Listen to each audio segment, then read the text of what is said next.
Ooh, the quality of the camera on the MacBook is not that great. Go on now. Cairo, don't piss me off. Go. Go. Okay, let me get my clicker. I thought so. Hey, hey, hey, hey. Hey, girl, hey. You never catch my lives? I don't go live nearly as much as I used to. Nearly as much. I used to go live all the time. And I don't go live often on here. I should go live more often, but you know, life, life be lifing. I just don't be having the time. Lexi did find a prom dress. Lexi has two dresses. She's having one made. It's not done yet, and then we purchased one. You was just talking about going live in the vlog. Now you going live. Okay. I almost went off on somebody in most recent track vlog comments because they talking about embarrassing. What is embarrassing? I've just learned that people just talk. Well, type. People just, that's what they like to do. Thank you for watching the vlog, though. Y'all keep on asking me about this girl in this baton. I have not made a comment about it because I really don't want to make a comment about it, because at the end of the day, that is somebody's child. That is a minor. And I don't want to get on the internet bashing a minor. That's just my take on it. So that's why I haven't said anything about it. I feel like the internet is really dragging that girl. Yes, I do think it was done on purpose, but at the same time, people make mistakes. People do things that, you know, should she have some type of consequence for it? Absolutely. But the whole world dragging her on the internet should not be it. Not for a minor. Now, if it was a grown ass person, maybe somebody, over 20 in running in the Olympics or some shit, and they did it, or at a pro meet or something, they did it, and yeah, drag them all y'all want. But a high school student, that's just kind of I just feel like it's just kind of crossing the line a little bit, in my opinion. Because as soon as that girl go in her room, close the door, and hang herself from her closet, from the ride in her closet, and her parents find her dead, y'all gonna be talking about some, oh my God, we wasn't expecting her to do that. But I feel like the internet is driving that girl to do something to herself. I'm real big on mental health and things of that sort. So I kind of try to think twice about things or voicing my opinion when it comes to minors. Because if my kids made a mistake and did some bullshit like that, for one, I'm whooping their ass. That's just bottom line. And I'm probably gonna whoop their ass with a baton, okay? Because why would you do that? I'm gonna hold my kids accountable. I feel like her parents are not holding her accountable. They're making excuses up for her, and they're just making the situation worse. Yeah.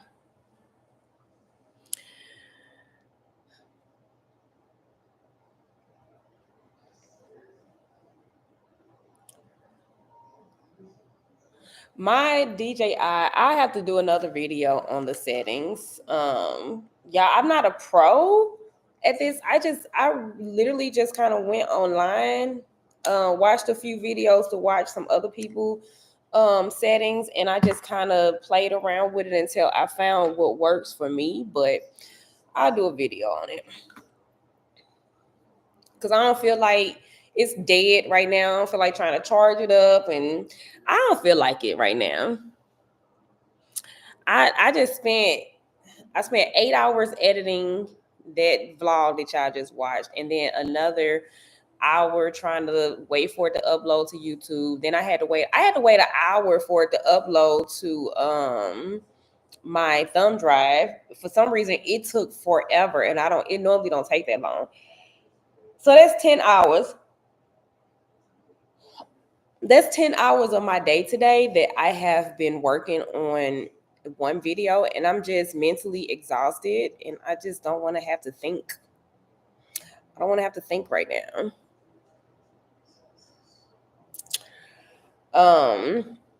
I'm currently trying to plan a trip for the Fun Police birthday. The Fun Police is turning 50 in August.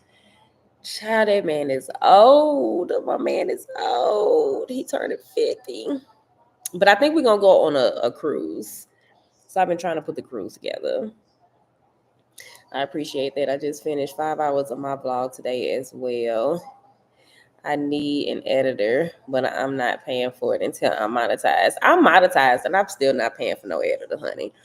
Still not paying for no editor because y'all is expensive. It's especially for a good editor, it's expensive. And I'm a DIY girly, so anything that I can do myself, I'm not paying somebody else to do it. But also, like, the real reason why I won't pay for an editor, at least not now. I'm not saying that a year, 5 years, 10 years from now, I won't change my mind. But right now, I don't trust to putting it in somebody else's hand.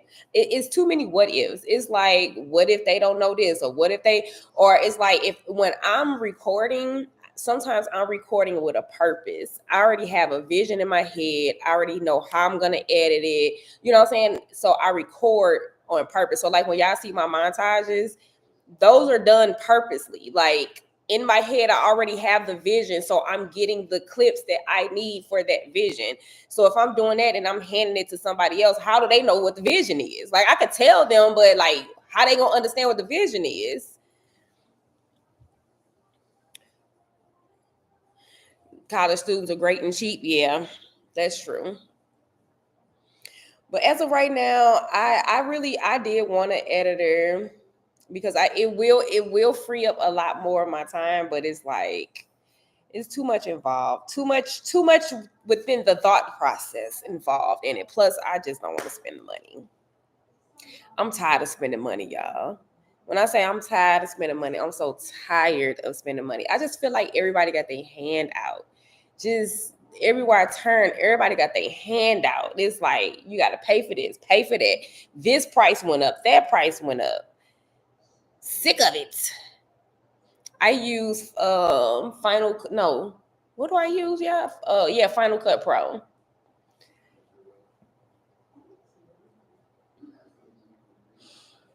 Final Cuts Pro.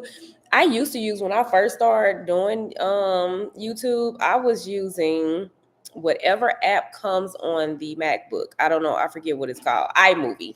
I was just using iMovie. I used iMovie for a long time. Everybody does have a handout. I'm sick of it too. Man, I'm telling you, like, just like literally everything. I lost my job back in November, so I'm just getting back to myself. But Lord, everything and everyone need money. I know, right? Literally everybody. Leah just called me because something happened with her card with the school, because the school give them money or whatever. She get paid a certain amount when they traveling and all that type of stuff. Something happened with her card, and she talking about something charged her card for like $70-something, and it wasn't her, and it was like a whole like drawn out thing. And I'm just like, I'm finna have to send this girl this damn $70-something because she don't know what the hell she done did with her car with somebody done charged this $70-something. I'm so tired of sending her money. I'm just tired. Lexi's a senior, so Lexi, she has to have senior pictures. Her cap and gown, I paid for that already. Her Letterman jacket. Then she had her track pictures. 2 prom dresses, and I'm gonna have to buy 2 pairs of shoes for that. Then we gotta book a hotel for her to get ready in. I gotta find a photographer for that. Then I'm thinking about getting a videographer so that I don't have to be behind the camera, so that I can help her get ready. And I just feel, and then all the traveling we are doing for their track meets, we're paying money out for that. Just for us to go to New Balance, I think we paid probably close to $5,000 for that trip with plane tickets, hotels, food, rental car. Like, it's thousands of dollars. Shit, the time that she ran at Texas Tech, I spent thousands of dollars. Like, every time we're traveling for these track meets, we are spending so much money out, and I'm just tired of spending money. Just tired, sick of it.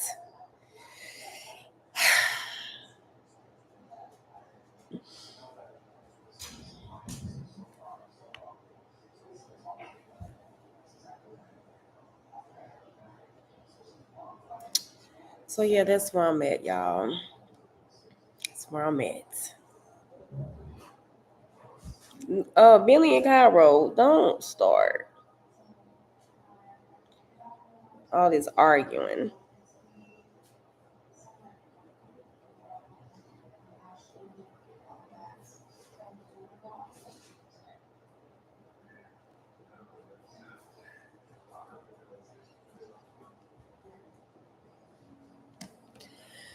Um,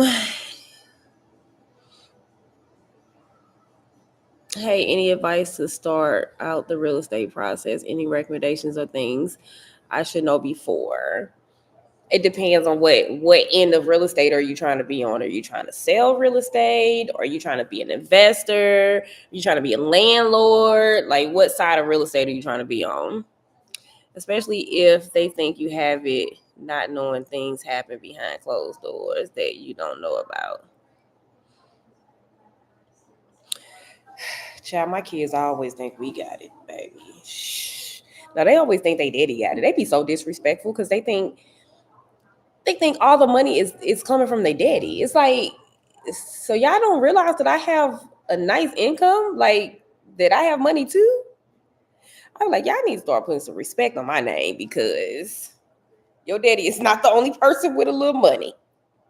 Thank you very much. They swear it's their daddy money. All of it. Y'all followed the one girl on TikTok? Her name, I think, is her name Diamond? Not Dime Galore. But it's another girl. She was like married. She's a young girl. She's like in her mid to late 20s. And she's married to a man that's like in his 50s or something. Y'all know who I'm talking about? That's how my brother was growing up. My brother will wring my mom dry. I'm guilty of that too. With my parents, I always thought my daddy was rich. Life as a daddy's girl. Cairo, don't start. Don't start. Let me get my clicker. Let me get the clicker. I got the clicker. Better go sit down. All right, let me get the clicker. You not scared of it today? Thought so. Oh, you follow her? Okay. What made me think about that is I forget why I just thought about her, but the whole situation with her, and I guess her and her husband are like separating. I don't know. I don't know if they just separating and they gonna try to work the marriage out, or if they're separating because there's a divorce following up right after that. Yes, I keep up with her. Diamond, her soon to be ex is 51, right? So like her whole story, I feel her. I feel her. The only difference between her story and my story is that the fun police grew um as a person over time, and he's not who he used to be. And she be saying stuff about him being a narcissist. The fun police is not a narcissist, so I can't relate to that, but I can relate to being with an older man. Me and the fun police are 8 years apart, so our age gap is nowhere near as big as theirs. But I was only 18 when I got with the fun police. The fun police was like 26. He had a career, he had a car, he had a house, he had kids already. Well, he had two kids. He had two kids. And here I am, this little 18-year-old. I was just graduating. I when I met him, I hadn't even graduated yet. I graduated like shortly after I had met him. But just graduating, I ain't have shit. I had a car that my mama had bought me. I had like a little Saturn, y'all. It was like a little 4-door Saturn. Fun Police had a brand new Explorer back in the day. And back then, that was the shit. It had leather in it and stuff. That was the shit. And then he also had like a Mustang. It was like a green Mustang. But he was established. You know what I'm saying? Even though he was 26, he was still young. Like, to me, looking back, I'm like, oh, he was young. But to me then, it was like, oh my God, he's so old. But anyway, long story short, when we got together, I had got pregnant not too long after we had got together. Like, it went quick. In the beginning, our relationship went real quick, right? So he didn't want nobody watching Lyndon. When Lyndon was born, he didn't want nobody watching Lyndon. He didn't want Lyndon going to daycare. I had like a little job at an insurance place, MetLife Auto and Home. I used to work in a call center. And after working in a call center for like a month, he was just like, he didn't want nobody watching Lyndon. He didn't want Lyndon going to no daycare.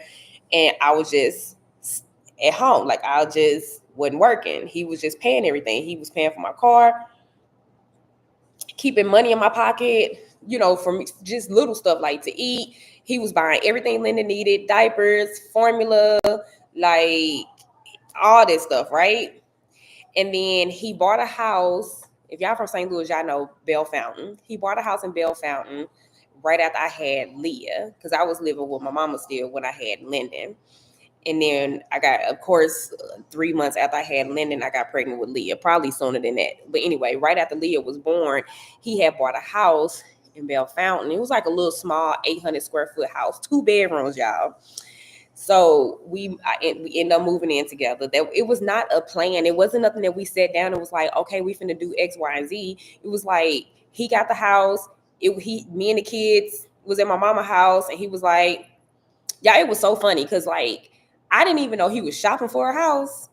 And he was like, me and my mama had got into it or something. And he was like, I'm supposed to be closing on this house next week.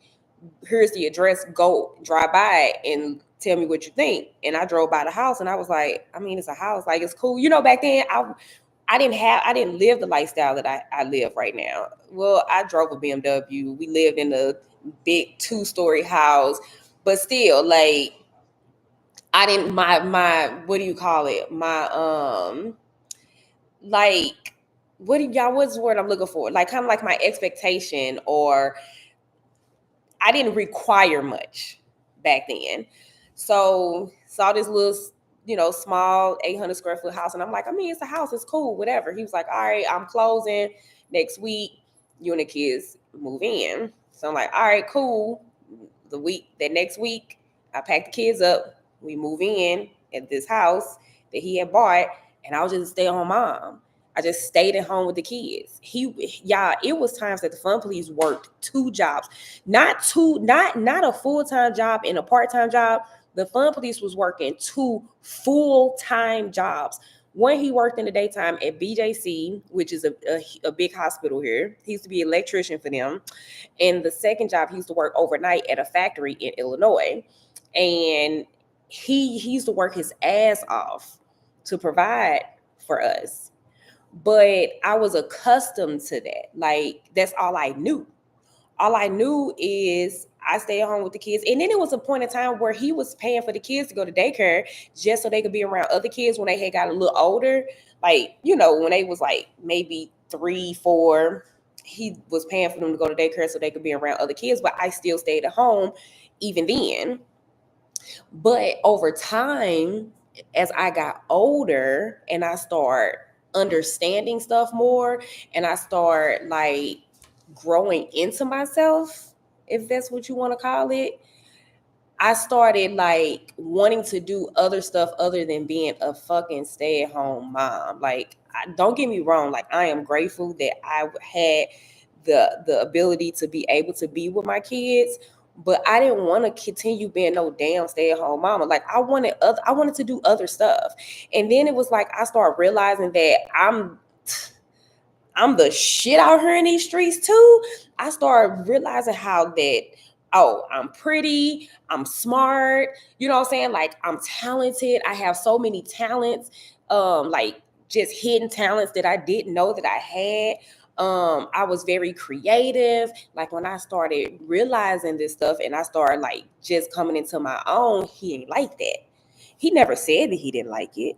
It was just his his actions showed me that he didn't like it. So like, when I was getting friends, when I had friends and I'm like, oh, I want to do this with my friends, or I'm going there with my friends, he had an issue with it. And he would never say like, I don't want you going nowhere. It would just be like an attitude almost, or like, I'm getting ready, I'm getting dialed up, I got my makeup on, I got my cute outfit on, my heels on, I'm finna go out, and he'll give me the silent treatment. So it was like that. And then when I got into bodybuilding, because y'all got to remember, being a stay-at-home mom my whole adult life and not having a life at all outside of him and them kids, I didn't go clubbing. I've never had a phase where I went clubbing. To this day, I couldn't tell y'all how it feels to just get dialed up with your friends and go out clubbing, because I never got to do it. I didn't have friends at all. The only friends that I've had consistently was best friend. Y'all know her as best friend. She don't want y'all knowing her real name, so y'all will probably never hear me call her by her real name, but I honestly call her best friend. She calls me best friend, I call her best friend. When I'm talking to her, I'll be like, best friend. She be like, what, best friend? Me and best friend been friends since like 4th or 5th grade. And my friend Teresa lives in Virginia. Me and Teresa been friends since elementary. And me and Teresa bonded because her situation was very similar to mine. The only difference is her and her husband are the same age. They don't have an age gap. But me and her both were stay-at-home moms. So we used to sit on the phone with each other all day, every day, because we didn't have nothing else to do. People being nasty in the new girl, let them be nasty. So he didn't like the fact that I was kind of like growing into myself, wanting to go out, wanting to hang out with friends, just wanting like something for me, basically. So then that's when I got into bodybuilding, because I didn't have shit else to do. So I just started going to the gym. I was getting ready to do my first show. He did not like that shit. He had said, well, I took him to a show because he didn't understand the whole bodybuilding thing. So I took him to a show. I wasn't in the show. I just took him to the show. And every woman on stage, he was like, she looked like a damn man. She looked like a fucking man. That is not attractive. She looked like a nigga. That is not attractive. Like, that's how he was talking. And it was like, but that's just how they look on stage. That's not intended to be how they walk around. Because y'all, if y'all don't know much about bodybuilding, what you do is you literally lift heavy ass weights. Okay. In your off season, you lifting heavy ass weights, you eating with a purpose. You're eating to bulk up. Because the more you bulk, the more muscle you're gonna, gain. And then when you're getting ready to go on stage and compete, let's say I only needed 8 weeks, but some people need up to like 12 weeks to prep for a competition where you drop body fat, where you just go through a cut. So I was going from like weighing 140, 145 at the most, to weighing 120 and sometimes 118. That's how much weight I was losing. So when you cut all that body fat, it exposes the muscle. So it just makes you look like you just have muscle and no body fat. So I understand what he thought when he was looking at them, but it was like, but that's not how they gonna walk around every day looking. That's that show body. That's their show body. That's it. But anyway, long story short, he didn't like that shit. And then I was training with a trainer downtown. His name was DeAnthony. What's DeAnthony last name?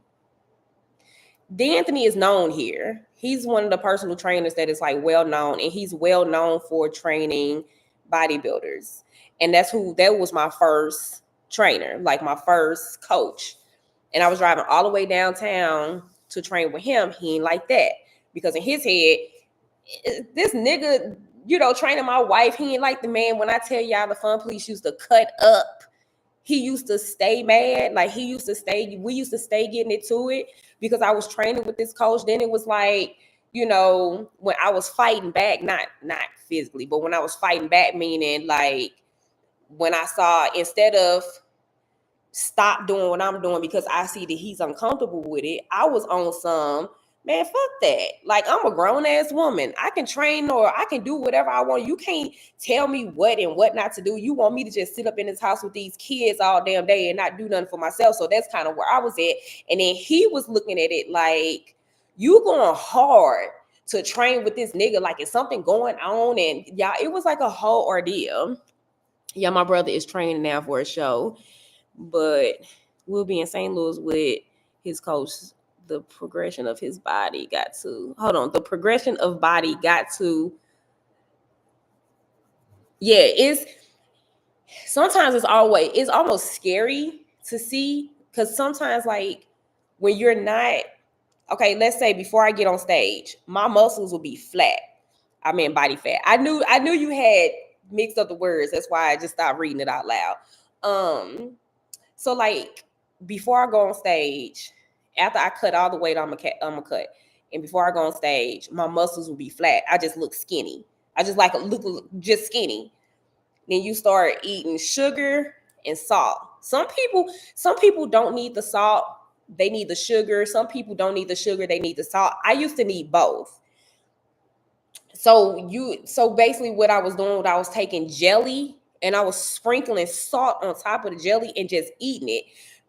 So basically it basically makes the water, it kind of puts the water into the muscle. I don't know the proper terminology to sit here and like tell y'all the whole scientific, explanation behind it. Just know that it just forces water into your muscle. You lifting, like you pumping, you backstage with the weights or whatever, and you just pumping, you steady eating the salt and sugar, whichever one or the other or both or whatever, and you pumping, and it's like the muscles just pop out. And I remember my friend Crystal, she was backstage with me, helping me before one show that I had, and she was looking at me like, bitch. She said, that shit's scary as hell. She was like, just seeing the transition between your muscles being flat to them being like huge. She's like, that shit was scary as hell. I like when you guys put oil on. I saw you on this show. Yeah, that was on the on the Oprah Network. What was the show called? Unfaithful Stories of Betrayal. Yep. So yeah. So I had a lot of issues with the fun police when I start growing as a woman. When I was going from being a little 18-year-old girl to, it took me, I probably was 30, between 28 and 30 when this happened, when like the whole me just kind of growing into myself, and now I'm like a grown ass woman, and you not finna tell me what I can and can't do. And like, it was almost like, and I want to use the word rebellious, but I don't want to use the word rebellious because I wasn't his fucking kid. I was his wife. Well, at the time I wasn't even his wife, which I get what I'm saying. Like, I'm not a kid, so I don't want to use the word rebellious, but that's the only word I can think of to, to give y'all an idea of what was going on. Like, I was going against everything I knew he did not like. If he didn't like it, I was doing it. Because at that point, I'm a grown ass woman. And then I started questioning stuff, because when I was 18, I thought the fun police, and don't get me wrong, the fun police is smart as fuck. I remember a couple months ago, we was talking about the clouds, and this fool named the cloud. I'm like, that ain't no name of no cloud. He was like, yes, it is. I'm like, you just always making stuff up. That ain't the name of no cloud. And I Googled it, and he was right. Fun police is smart as fuck, okay? He's very intelligent. But back then when I was 18, I used to think he was the smartest person ever. So everything he would say, I just automatically believed it because I'm like, he's smart. Like, of course he knows. But then as I got older, I started questioning everything. So when I would ask him something, it can be something as simple as what president is on the dollar bill. And whatever answer he gave me, I was fact checking it. A lot of times he was right, but it was like I don't know. I don't know what it was. It was just me growing into myself. But we bumped heads for a while, for a couple of years, where we was just bumping heads because I just felt like I'm a grown ass woman. Like, you didn't held me captive in the fucking house with these damn kids all these years. No more. No more. Let me free. Let me out. Let me spread my wings. I wanted to spread my wings so bad, y'all. And the fun police was like, fuck that. Sit down.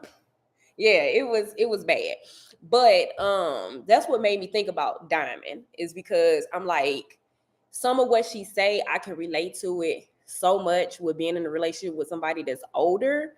The only difference is the fun police, he learned to adapt.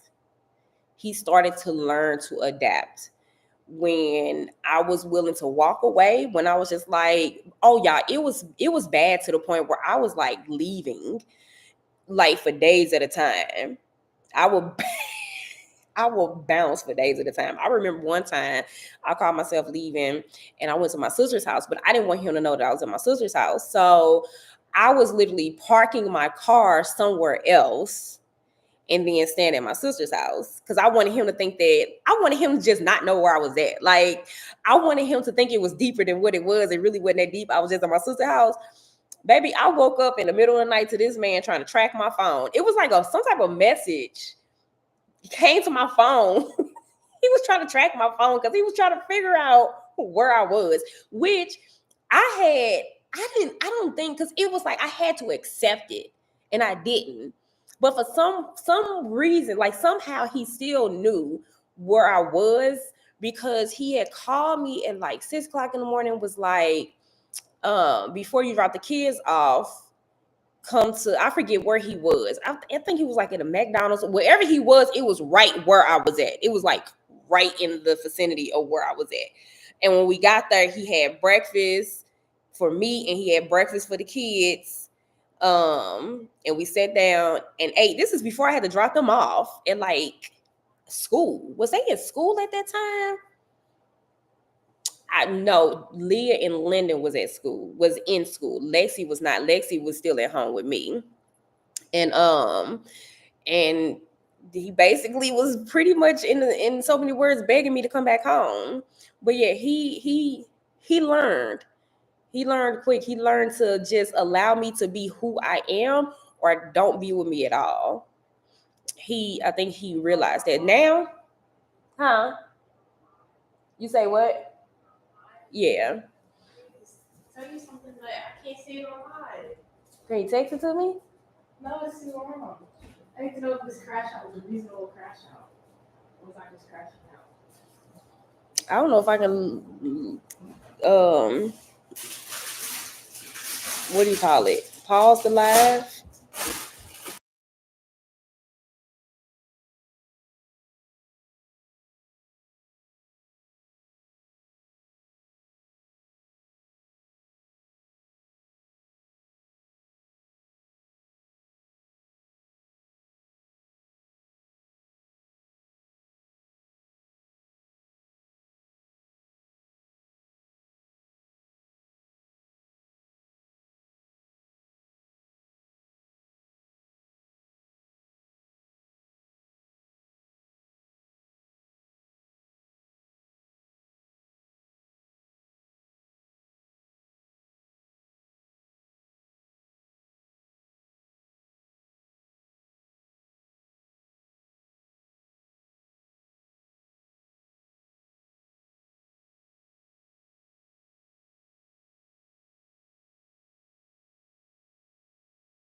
I'm back.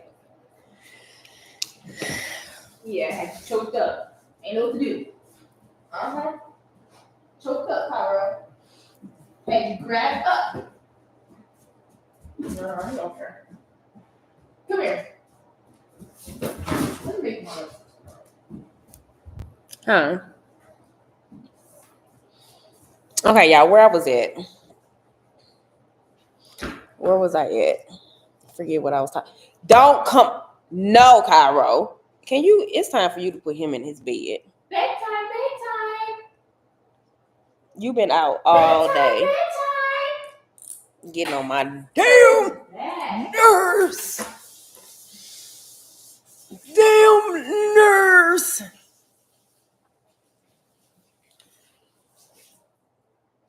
I should have gave him a bath today. Maybe I might do that in the morning because he is dusty as hell. He just literally got groomed, and I feel like his hair is growing back so damn fast. Oh yeah, the Fun Police bought breakfast. We talked. I mean, I went home after that, but I'm just saying, like, I was literally just, when I say going against everything I knew he didn't want me to do, like everything he didn't want me to do, I was doing it. Everything. I was going to eat my roll. I did. Oh, okay. I don't know why you ate my singular roll. Okay, Samantha, y'all had a similar situation. So I feel I was hoping that Diamond and her husband, when she first had said something about them separating, I was hoping like hopefully they can work it out. But then she started talking about he's a narcissist and all this stuff. I was like, oh yeah, that's something totally different. I have never had to deal with anybody that was a narcissist, but I have people who are close to me who have, and that's not the type of problems I want. A narcissist, yeah. He took her ring. I mean, the Fun Police, there was things that the Fun Police had did that I was like, damn, it's kind of messed up. I mean, but that's just when you into it and you doing things to hurt him and he's trying to do things to hurt you. You know what I'm saying? Like, that's just, I just feel like relationships or marriages in general, just, they have no moments like that. I'm proud of you and your children. Are you still in trucking business? Yes. Don't make me. But we also got to understand that the internet is only hearing her side of it. And I'm not saying that her side is not the right side. I'm not saying any of that. I believe everything that she's saying. But we don't know, his side, because I'm pretty sure that the Fun Police would come on here and tell y'all his side. And even though everything I'm saying is the truth, he still got the side of a story that, what I'm saying, from his point of view. Maybe he didn't like the fact that, I was growing into myself because he was accustomed to me being a certain way. Just like I was accustomed to him being a certain way, he was accustomed to me being a certain way. So all of a sudden here I am changing and he like, hold on, and that ain't what I signed up for. So,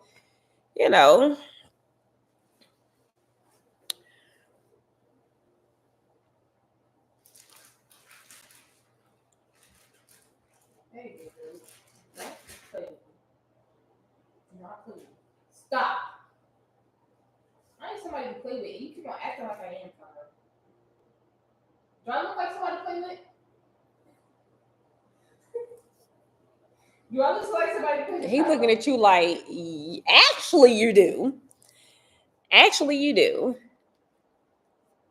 But we work through all of that, y'all. We is past that. Fun Police just let me be who I am. He's very supportive now, like very. Even when at first he didn't agree with me being in bodybuilding and doing shows and stuff like that. My first show, because we had gotten into it so bad about who was training me and all this stuff. So I didn't think he was showing up to my first show. My first show was in some part of Illinois. I can't remember what it was called. And I had to drive like 4.5 hours to get there. Me, my cousin, and two of my friends went with me because I honestly just didn't think the Fun Police was gonna show up.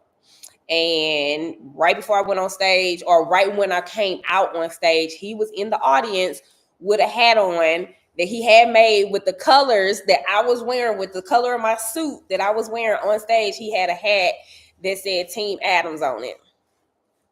And from there, but you know what? I had him fucked up though. I definitely had him fucked up with the whole training with another dude type thing. He wasn't going for that. That's one thing he would not back up off of.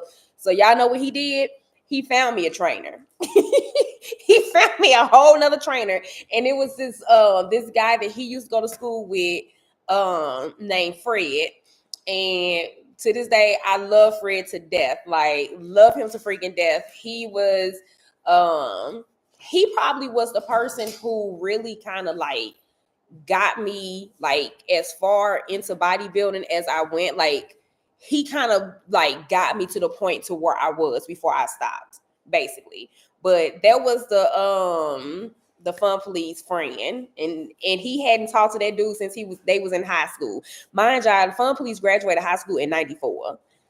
He ain't talked to that dude since '94. You gotta come over here and show them. Y'all, Lacey made her lunch for school. I want lunch, y'all. That is so funny. We're just gonna throw it in your book bag? Yeah. Cairo, that is not your lunch. That is her lunch.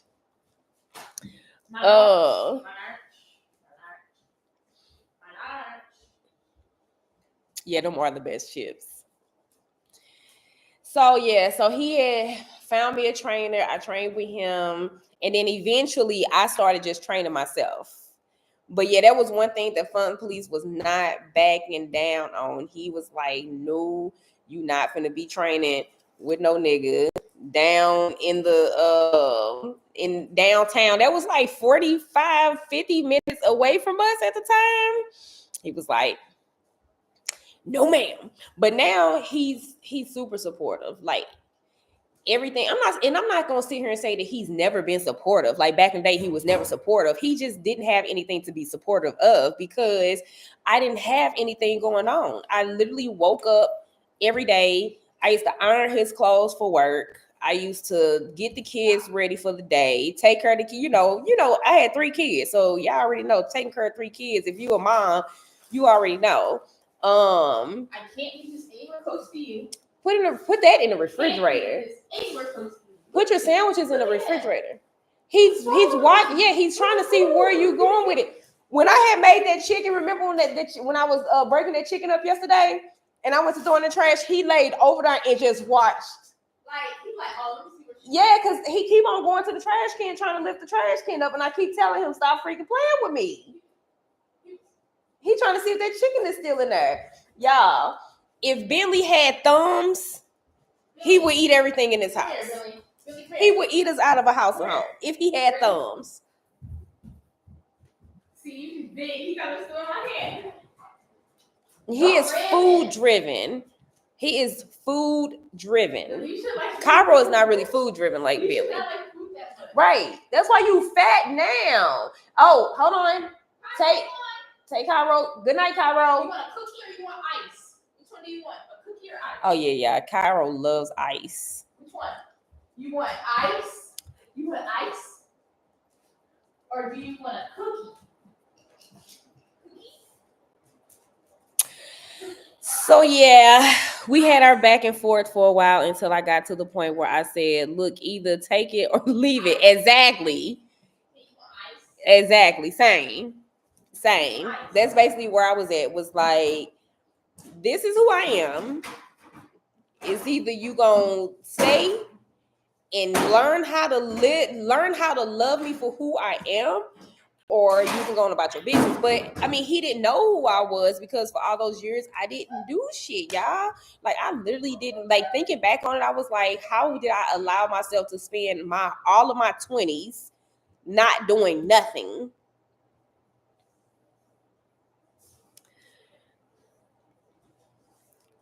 Thank you, Kenya. Am I saying it right? Is it Kenya and it's just spelled differently? Because y'all know I'm horrible with reading names.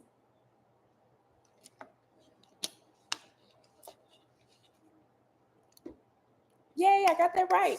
But we also went through, like, we went through the cheating. And that's probably why he had a hard time with dealing with me, training with a male that he didn't know nothing about. Because we went through the whole cheating. He cheat, I cheat back. Because I'm going to always get my lick back, okay? If I don't do shit else, I'm getting my lick back. But it was just a back and forth, a back and forth, a back and forth, a back and forth. And then we got past that. That's why, like, when I be talking to Aaliyah and Lexi, I tell them both that now is not the time to be taking relationships super serious. Now I get it, I don't want them being, out here with this person and that person, that person, the person. I get it. But also to think that you're gonna get with somebody when you're 18, 19, 20, shit, even sometimes 23. If you think you're gonna get with somebody around that age and y'all gonna be in this super serious relationship where y'all not gonna have to deal with anything, y'all not gonna go through anything, that's crazy. Like, men, for one, they mature at a slower pace than women. That's for one. I wouldn't recommend taking no man serious until he in his 30s. Any man in his 20s or younger? Hell no. Hell no. Women, we can be like, if I would have gotten with the fun police when I was 18 and we didn't have any issues with, cheating or anything, I think I could have been with him. No, let me stop lying. Because when I met the fun police, I was already dealing with somebody. So, yeah. But anyway, women, we're not as bad as men. Like, we can settle down at an early age. We can be in our early 20s and settle down and be content. Men, I just feel like men can't. And I'm not saying it's all men, but I'm saying it's about 95% of them.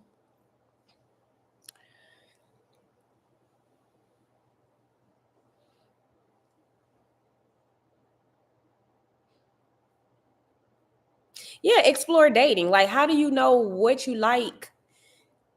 How do you know? Like, how do you know, the type of person? Well, we just gonna say Leah. Leah just her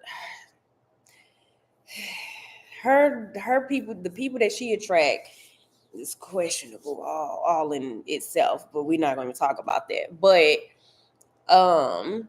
yeah, I tell her all the time, like, don't take none of these little young dudes serious right now. Don't take, like, one of them. It was some weird shit where he, like, unfollowed her on social media, and when she said something about it, he was like, "Oh, I only follow my mom, my dad, and my teammates." And it was like, huh? What? Like, that's some dumb shit. You know what I'm saying? And then expecting her not to unfollow him back. Like, I was like, Leah, that is a red flag. That is a red flag. You're right when you think about, like, when you get married, would you or would you not sign a prenup?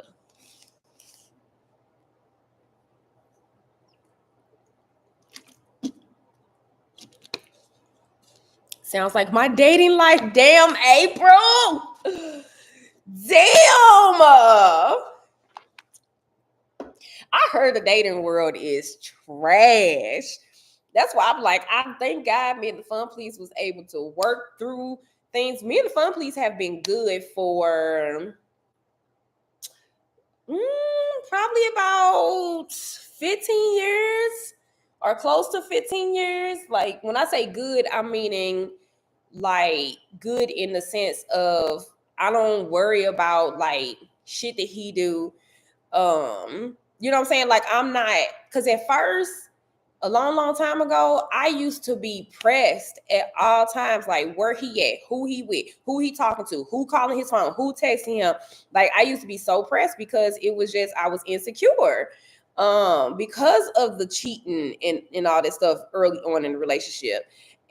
But now Child, I don't think twice about none of that stuff. I don't have a reason to.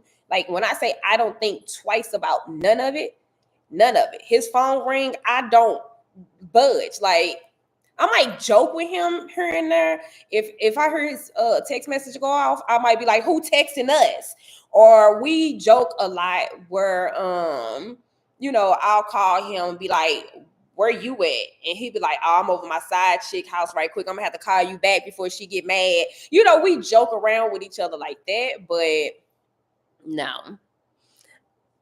I try to tell my oldest daughter that, but she's been with her boyfriend since high school. She's 27 and lives in a different state now. I mean, I'm not saying that in every situation that is the case, because I have seen people who have been high school sweethearts, and I have a cousin that her and her husband were high school sweethearts. She's a little older than me, and they still together, happily married. I wouldn't say the men fun please with high school sweethearts. I mean, I was in high school, he wasn't, but we've been through some shit, and that's what I be telling my best friend, right? Because when she be dating, different dudes and stuff pop off, and I be thinking she be looking at my situation and thinking, well, they was able to work through it, so I should just stick in there in hopes that we could just work through it. And I had to tell her, everybody's situation is not the same, because you have that 80-20 rule too. And if the fun police was doing the things, let's say the fun police was cheating and not paying bills and beating on me, and what I'm saying, if he was doing all these things, no, we're not working shit out. Like, you're not crossing you're not checking off of none of my boxes. Like, no. But the fact that it was like we had problems in one area, but he was checking the boxes on everything else. Okay, maybe we can work through this. You know what I'm saying? Back then, cheating was not a deal breaker for me, because I was a cheater also. So I can't get mad at him for doing something that I'm doing. You know what I'm saying? So at that time, it wasn't a deal breaker. He could try that shit now. He's gonna have a totally different outcome. But I do think that relationships go through stuff, and I think that every single thing that happens in a relationship does not grant breaking up. Yeah. I forget. I was trying to say something else, y'all, and I forgot my whole train of thought.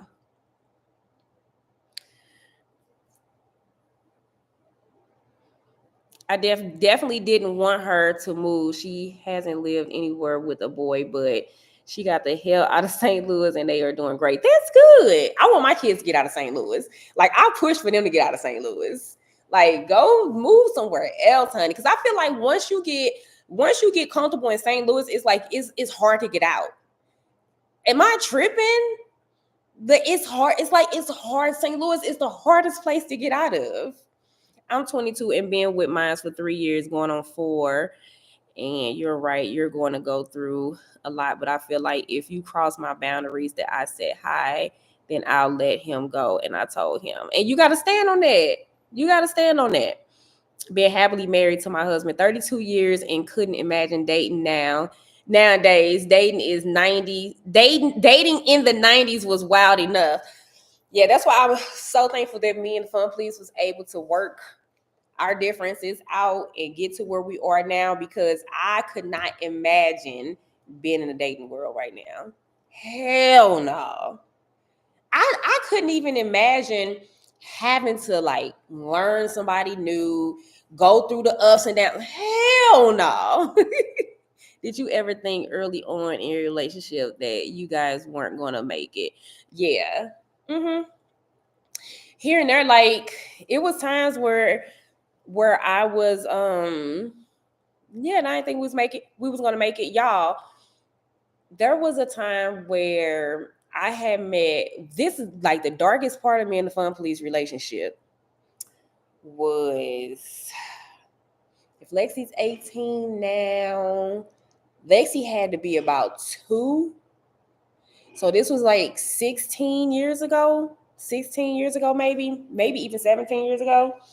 And that was like the lowest part of our relationship. Like we was at our lowest, where when I tell y'all depression was kicking my ass at that time, the fun police was just doing God knows what. Who knows what the hell he was doing. But I had met a guy in Ross inside the mall. This is when the Mills Mall was still open. I had met a guy, and when I tell you I was at my lowest, I was at my lowest. And I remember I was looking for stuff for the kids, so I'm looking on the rack, and it's a guy that a couple of racks over, and he was like, "Oh, excuse me," and I look up. He was like, "Are those?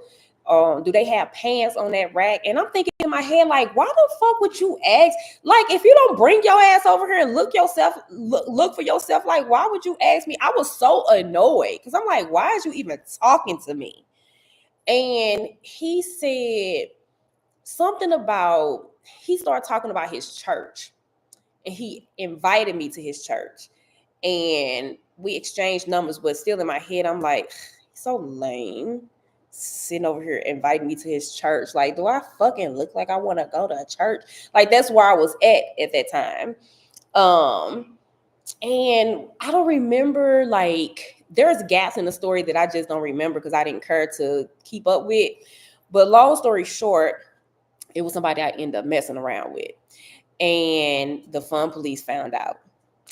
And I didn't know the fun police had found out, but fun police had found out. And I remember going over to the guy's house, and I was running late to pick the kids up from school. And I came out of his apartment, and I ran past a truck, and I remember seeing the truck. I remember looking at the truck. It was like an SUV. I remember looking at the SUV, but I didn't think nothing of it. I get in my car, I go get the kids, go home.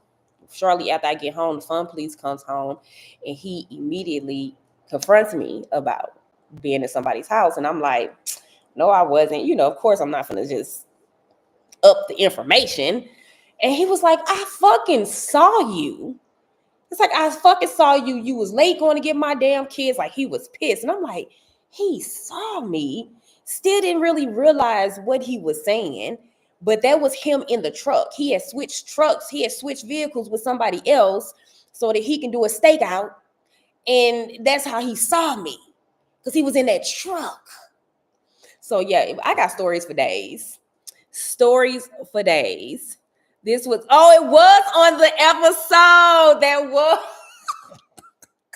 you did watch it. That was on the episode. You are right. That was. But during that time, I told y'all that story because during that time in my head, I was done with the relationship. I was done. I was like, oh, I'm moving on. Yeah, I was done. I was definitely done.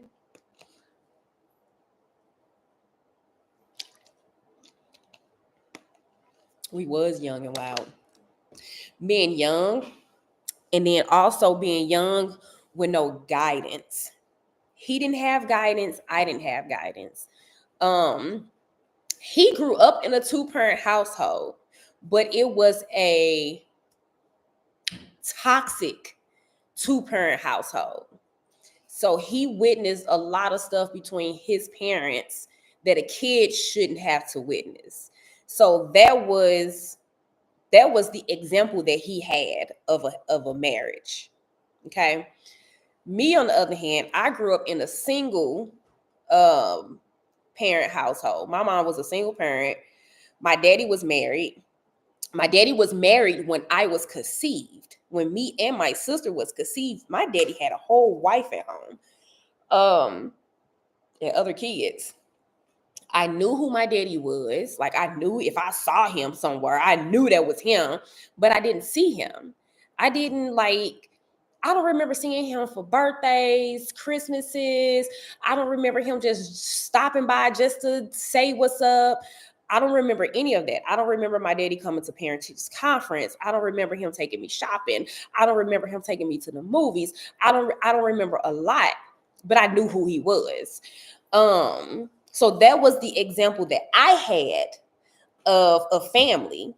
was a father that was out of the home that you didn't see, and then a mama who worked her ass off to make ends meet. That's the example that I had. So I think when I got with the fun police, it was almost like I felt like I was dating my dad in a sense. That's how my bio mom was absent. Oh wow.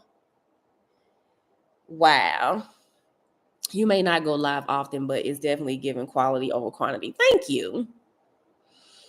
Does the fun police have other children? Yes, fun police have other kids. Fun police have kids. So Billy, you would literally sit there and go in the trash in my face. And let me see if y'all can see this nut. That is a grape, and it'll kill you. Don't get in your bed. Go. He was literally going to trash. Get in your bed. Y'all, Lexi had threw some grapes that was no good in the trash, and he had them. So if he's no longer with us tomorrow, y'all know why. Yes, the fun police have other kids. Fun police had 2 kids prior to us getting together, and then he had kids while we were going back and forth in our bullshit.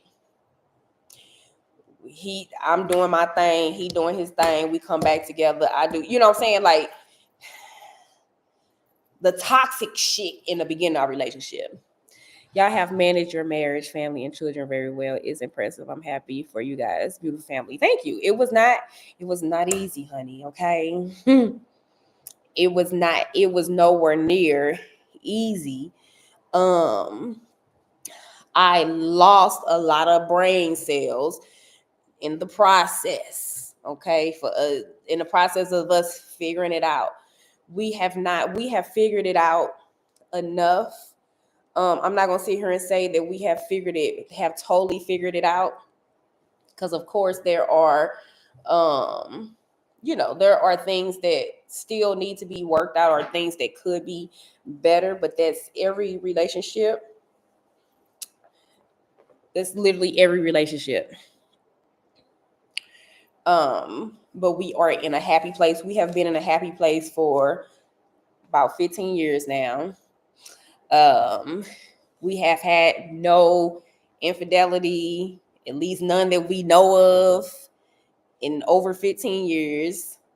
Yeah. We didn't get married until after all of that, y'all. So the cheating and all that shit, we was not married. We was not married at that time.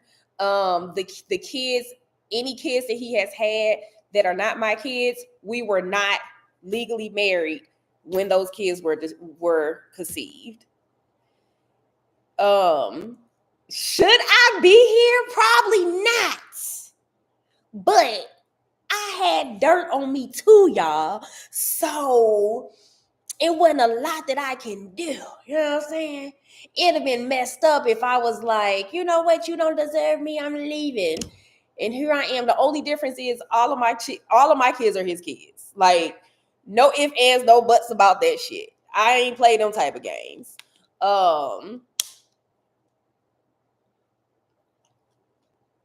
But all of his kids are not my kids. If you don't mind me asking, how do you feel when you find out about the kids? Did you feel hurt and sad about it? Absolutely. Yeah. It was a whole ordeal. It was a whole situation. Absolutely. It was a whole situation. We worked through it. I wish that situation was better. But that part of the situation is out of my control. I don't speak on it much because I ain't got no time for nobody to be like, well, she was on the internet saying this and she said, so I don't speak on it. It's not my story to tell. It's not my situation to speak on, basically. No, y'all probably never gonna hear me reference to, or y'all probably never gonna see his other kids, because those are not my children, and I don't have time. They're grown now, like they're older. These not no little bitty kids. But you know, when you're dealing with situations with other people kids, you're always going to be the bad guy. You're always, I feel like I'm always the bad guy. I don't even do shit. I don't say shit. I don't get involved with shit. But for somehow, I'm the bad guy. Okay? I'm the reason this, or I'm the reason that. So I just exit myself from the situation altogether. I don't pursue anything. If I am pursued, of course I would engage. But yeah, in so many words, I'm not gonna force nobody to like me. I'm not gonna force nobody to want to be around me, to want to like me. Yeah, that I'm gonna just keep it at that. I do feel like I do wish that situation was a better situation. But it is what it is, and you know, hopefully in the future it will work itself out. And that's that. That is that. Yeah, I experienced being a stepmom. Like when I tell y'all, I didn't want to parent my own kids, okay? I don't know if y'all know this about me, but I am not a kid-friendly person. I'm not kid-friendly at all. I am not the person that's getting ready to be, what's your name? What school you go to? Oh, what is your favorite subject? That is not me. I don't really care for little kids. I didn't care for my own kids when they was little. I love my kids to death, but I was not that parent when, you know, sitting down and going over their words and teaching them how to read and, you know, teaching them how to spell their name. I was not that parent. I hate that I wasn't. I think if I had a chance to do it over again, that I would try harder to be that parent, but I just was not that parent. Thank God my kids turned out great, but I was not that parent. I'm just not kid friendly. Now, the ages that they are now, they're my road dogs. I'll vacation with my kids. I don't mind doing anything with my kids now at the age they are now, because I feel like we can have just normal ass conversations where I ain't got to try to figure out how to explain something to make you understand, because you too young for your brain to understand the words that are coming out of my mouth. I ain't got time for none of that stuff. Like me and Leah, we have real life like conversations. She's an adult. I'm an adult. We have adult conversations. I can tell her the real about stuff. I can, you know what I'm saying? I'm just not kid friendly. So I never had the desire to be a parent, step parent, or any of that to nobody's kid. That just was never my thing. Not to no little kids, but you know, as they get older, yeah, absolutely. Like I'm open to it, but again, I'm not gonna force it. We have a better relationship now, but they mama is another story. I was the same way. I partied a lot. My son is 32. I feel so bad. We love each other. I didn't I wish I can redo the times that my kids were little. I do wish I can redo them. I was like wanting them to grow up so bad because I just didn't want no little kids.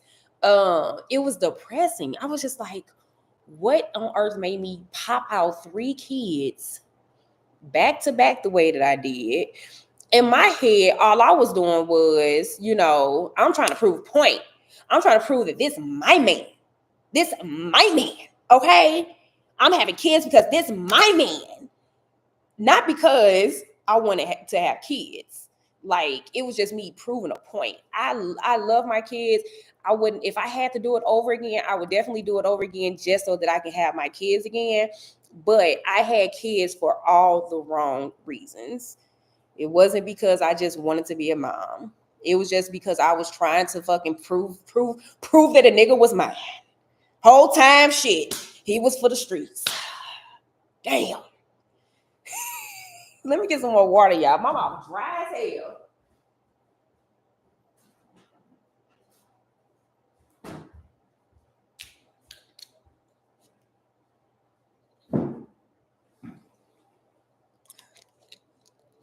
You get to do it over with grand when they come. Hopefully they don't. I don't have the desire to be a grandparent. None at all. Not a desire, not a bone in my body wants to be a grandparent. And my kids, for one, I had my first kid at the age of 19. My sister had her first kid at 20. Yeah. Leah's 21. Still ain't nobody's baby mama or ain't nobody's mama. Lynn is 22. Still ain't nobody's daddy. We are breaking generational curses over here. Okay. We are breaking them. So hopefully my kids ain't having no kids no time soon. I don't want them to have kids at all. Like, I'm okay with them having a bunch of dogs and cats and birds, and I will be a grandparent to some animals versus some human kids. That's just where I'm at. Who's saying 10 years I feel different? But yeah, I don't have the desire to be a grandparent. My ex-husband was a military hoe. Them the worst. Now the fun police is technically he's a grandfather. His oldest has a kid. That's a different story. Again, ain't my story to tell. I'm not telling it because I ain't got time for nobody come trying to, yeah, wife said this and she did. I don't got time for none of that. Ain't my story to tell, so I ain't gonna tell it. But yes, he does have one grandchild, a grandson. That's probably, let's see. If we've been married for, how long have we been married?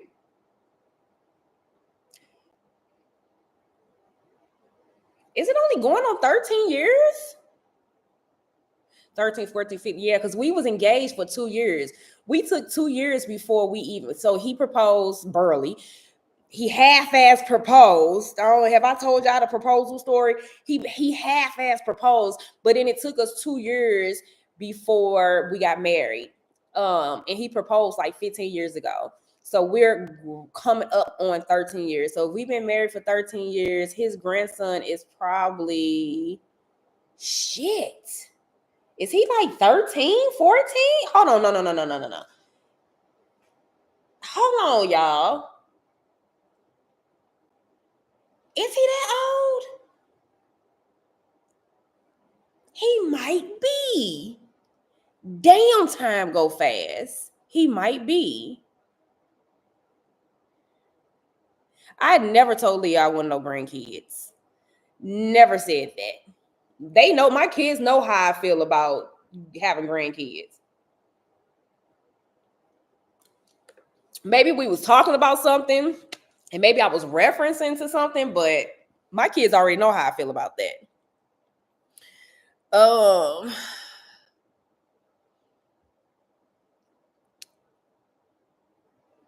I'm ready to be a granny before I get too old. I have step grandkids, but they are not mine. I just already know that if I was to have grandkids, I'm going to be 100% extra. Like, yeah, it's going to, matter of fact, the fun police, what did he say? This was a couple of weeks ago. He said something in reference to being, to if the kids had kids, about something along the lines of him not watching the grandkids or something like that. And I was like, you was a goddamn lie. You was a lie, sir. You ain't gonna want the kids to have the kids. You gonna be talking about, no, they don't need to go home. They can just stay here with us. Like the type of grandpa the fun police is gonna be is, y'all see how the type of dad he is? It's gonna be 10 times worse than that. My kids turning 23 and grandkids are a no. Maybe, like I said, maybe down the line I might feel different about it. Like my sister though, my sister only got one kid. And y'all, I'm only referencing to my sister that I grew up in the same household with. I have other sisters, but I'm just, when I say my sister, well, shit, if I'm referring to any of my sisters, I'm just gonna say my sister or my brother. But the sister that I grew up in the household with, she only got one kid.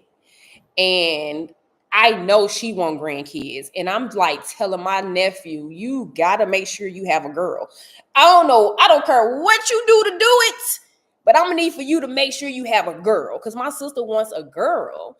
And I think if my nephew gives her a granddaughter, my sister is gonna lose her mind. Yep, Becca.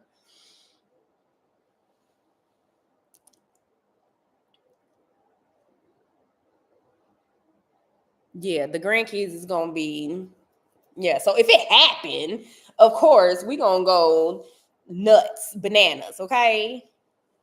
Bananas. Yeah, Rebecca had a well, yeah, they was married. So she was married to this one dude, and he had a daughter named Janelle. Cutest little girl. I think when they first got together, Janelle was like 2, and I remember like seeing her, and I was like, oh my gosh, she's so cute. That was my baby. For years, that was my baby. I loved her. Oh my God, that was my baby. She grown now. She like 17 or something now. And I don't get to see her often because my sister and that particular guy is not together anymore. But Janelle did not like my sister. And she had came up with this song that she was in her room singing. And the song goes a little bit like this. Kill Becca, kill Becca, kill back. She was literally in her room singing this song, and my sister was hearing her singing it. So it's a joke now. We mess with her from time to time, and we be like, kill Becca. So that's where the name Becca came from. Her name is Rebecca. Her name is Shantae. So growing up, we used to call her Shantae or Shani or Shine. Shantae is her middle name. And we just growing up, we just always call her Shantae. As she then got older, and she got friends from work and school and all that stuff. People call her Rebecca. Rebecca is her first name. So I guess we just start calling her Rebecca. I don't even remember when we started calling her Rebecca, but we just start calling her Rebecca. Every blue moon, you might hear me say Shani, but for the most part, we call her Rebecca. But Janelle, she was too little to say Rebecca, so she used to just say Becca. So that's how some people start calling her Becca. That was information y'all didn't ask for.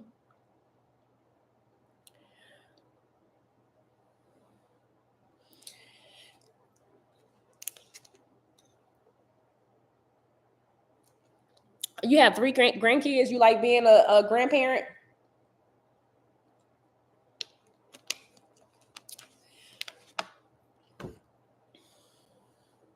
That's my dad with my son. He wanted a grandson so bad and finally got one just to spoil him real bad. Yeah, I'm hoping my kid. Well, I know Leah. Leah is very I don't want to say she's selfish because she's not necessarily selfish, but Leah don't want to have to share her money with nobody. When Leah get her big girl job and she making her little money, she not gonna want to spend her money on no little kid. Leah want to be able to buy bags and nails and lashes and wigs and designer clothes, and Leah not gonna want to have to buy formula and diapers. Okay. Lexi, I don't know. Lexi is not selfish or like she's not high maintenance. I can see Lexi having dogs. Lexi gonna have about 2 or 3 dogs. Um, yeah, I don't see Lexi having kids. Lyndon has to leave the house to even meet somebody so he can have kids. So I don't see him having kids.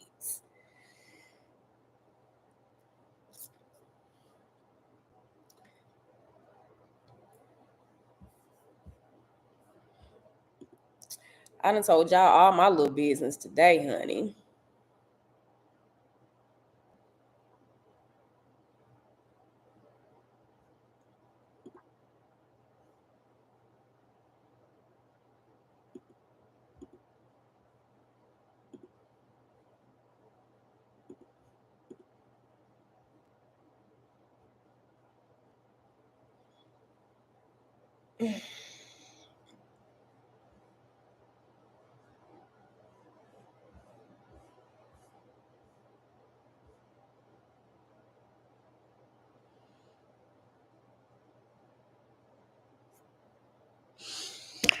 I had to read some of y'all comments. What else y'all want to know? What else y'all want me to talk about? I done told y'all about my relationship. Fun, please. I don't know if he watched these videos on YouTube or not. If he would even see this live. Now, if this was TikTok, he would definitely probably be on the live. Y'all, he be on them TikTok lives heavy and be acting like, well, he don't know. He don't realize that I can see that he's on the live. I just got a quote to have my car repaired. It was $15,000. It was a little over $15,000 worth of damages to my car. So my attorney, she's been going back and forth with them. I really don't know where they at in the process, but I sent the quote over to her, the estimate over to her the other day. So we shall see. Did you see what Kanye ugly self said about Jay-Z and Beyonce kids? No, what he say? Yeah, I saw the girl get hit in the head with a baton. I think the internet needs to stop dragging her about it. Like, okay, she did it. That shit was on purpose. Even if she said it wasn't on purpose, she needs some type of consequence for it. But I just feel like the internet is dragging a minor at this point. Like, she's still a kid. I'm not saying it was right. It makes it right. I'm just saying, like, you know what I'm saying? We do have to take this child's mental health into consideration. Her parents foul too. Yeah, they are. I agree. I wanted to know about your kids' relationship with their siblings. There isn't one for real. At least I don't know. To be honest, y'all, I don't know. They haven't said anything to me about anything. I don't know. Again, it's not my story to tell, so I'm not trying to stir the pot on, you know what I'm saying, nothing that's really not my place to bring it to the internet.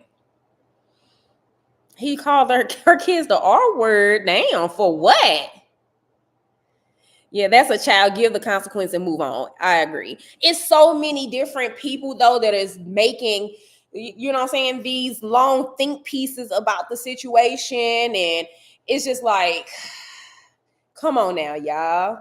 If it was an adult, then have at it. But a kid, I do think that, you know, she did it. You know how you do something and then you immediately regret it? I think that is what happened. Like, she did it and like immediately she was like, fuck.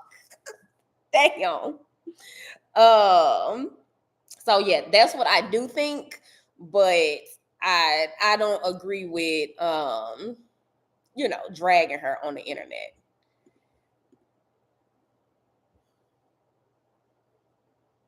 I love that you are transparent, not just about your personal life, but you keep it real about everything. I try.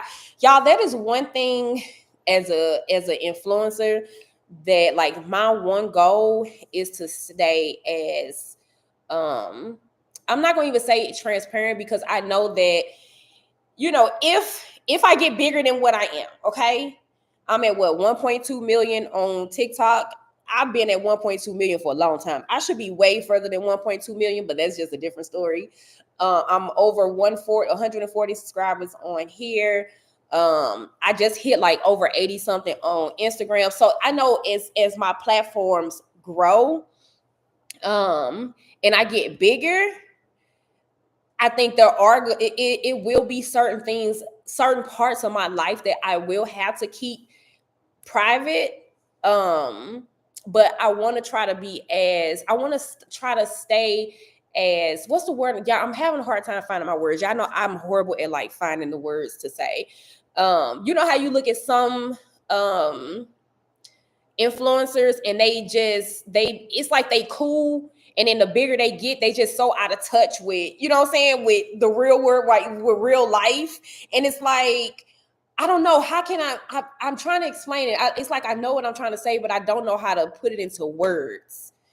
I want to try to remain relatable, but I know I'm not going to be able to stay relatable to everybody, because the more I grow, you know, like the house that we're in now, if I'm making more money on social media, where, okay, instead of living in this house, we can live in a $2 million house. Hell yeah, I'm gonna be living in a $2 million house. That's not gonna be relatable to somebody that don't live in a $2 million house. So I get that I'm not gonna be able to remain as relatable as I am now to certain people, but I want to try to be as real as I can. I want to try to, like, when y'all see these vlogs and y'all see me on TikTok, that is real life stuff that I'm already doing. I'm not doing nothing just so that I can have something to record. You know what I'm saying? Like,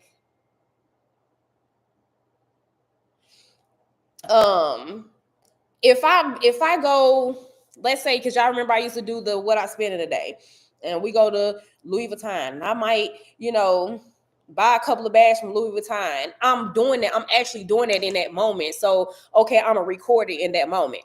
People get on there and be like, oh, I want to see your what I spend in a day. Can you keep doing what I spend in a day? And then I tried to do what I spend in a day on a regular day, and nobody watched it, because they want to see me spending all this money on designer clothes and designer bags. And I don't do that every day. And I'm not getting ready to pretend like I'm doing it just so I can make a video that people want to see, if that makes sense.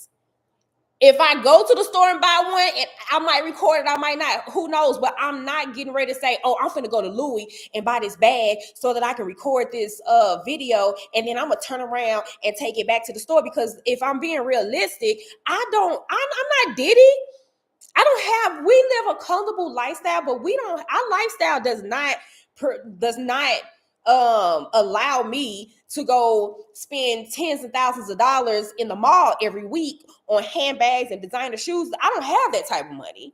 And I'm not getting ready to pretend like I do just for the gram or just for TikTok, just for people to watch my videos. So I just want to stay as realistic as possible as an influencer, because it's too many influencers out here that are living, or not even living. They are presenting a fake lifestyle to y'all, and that's not their real lifestyle. I'm just not trying to be that influencer. I don't know if I'm gonna do any Easter decorations.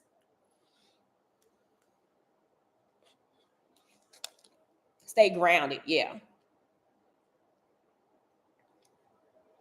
Now I might put together a girls trip or something like that. So, because I know, okay, with the vlogs, this is around the time that I need to be recording vacation vlogs or vacation content, because we're coming into the vacation season. So I might call best friend and be like, hey, you know, you want to take a trip to Puerto Rico? Let's go do a little girls trip so that I can get content. You know, I'm doing a trip. I want to go on a trip, but I'm also using it as work to get content so that I can, you know, have content to put out to y'all. So I will do something like that. But as far as, you know, living this fake lifestyle, hell no, I can't keep up with that. I can't mentally. I wouldn't be able to keep up with that. I don't watch TV at all. I'm just not a TV person. However, I have moments where I will binge watch certain things. So like if I did watch reality TV, the last reality show that I was watching was Love and Marriage Huntsville. But the last like 1 or 2 seasons, I have not like sat down and watched. I just seen little clips of it on TikTok or Instagram or whatever, but I haven't really sat down and like watched it. Other than that, yeah, there's really nothing else I watch. Oh, I'm watching that now in the background. It's good. One of the girls that's on the show, Sunny Minks, she's from St. Louis. She used to own a kickball league. No, she didn't. She used to play kickball. I don't think did she own a league? Anyway, I don't remember if she owned the league or not, but she used to be on the kickball scene back when I used to play kickball. Now she's on the show. She's like the one that's married to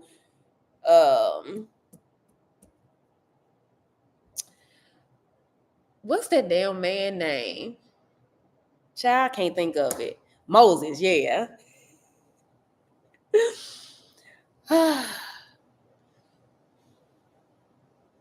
Not five head. Damn. But I'm just not a TV watcher. I've never been a big TV watcher.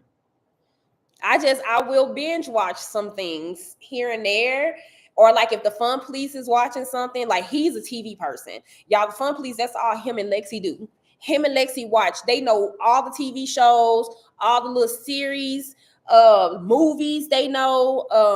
I don't like the Fun Police. So sometimes like I have to be intentional in my marriage. Y'all, marriage is work. Marriage is a lot of work. And I get so like caught up in work and editing and getting content and going live because I want to go live because I want to feel like I have, you know what I'm saying, a relationship. Like, you know what I'm saying? I want to feel like I know y'all. So I like to go live. I like to have conversations with y'all. When I'm reading y'all comments and I'm seeing y'all names, I notice people who have been around for instance, April has been around for a long time, y'all. Okay. I be knowing April. I feel like I know her. We homegirls, you know what I'm saying? So that's why I like to go live. When I'm looking at comments under videos or pictures and stuff, it's cool, but I miss a lot of comments. If I go a couple of hours without checking, I don't see half of those comments.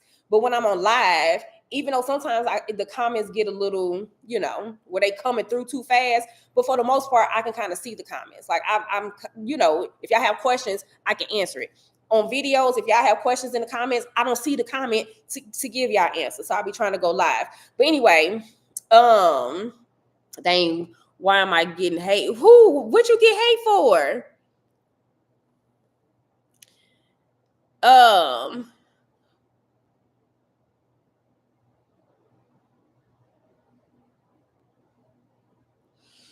Y'all done forgot what I forgot what I was talking about. Damn, I forgot what I was talking about. What was we talking about? I totally forgot what we was talking about. See how that old age? Damn, what happened? Winsville man arrested for O'Fallon apartment killing.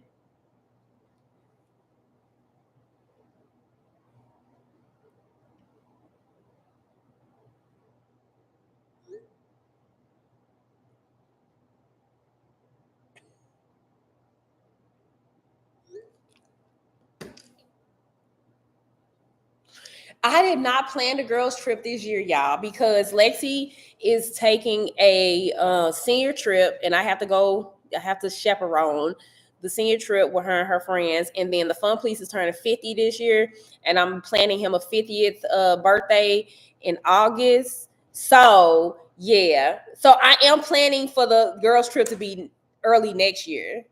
Yeah, we had to skip the girls' trip this year. It was just too much, like traveling for track and field, and then Lexi wanted to take her little trip, and then the Fun Police, and then I know Lexi and Leah would be going back to college in August.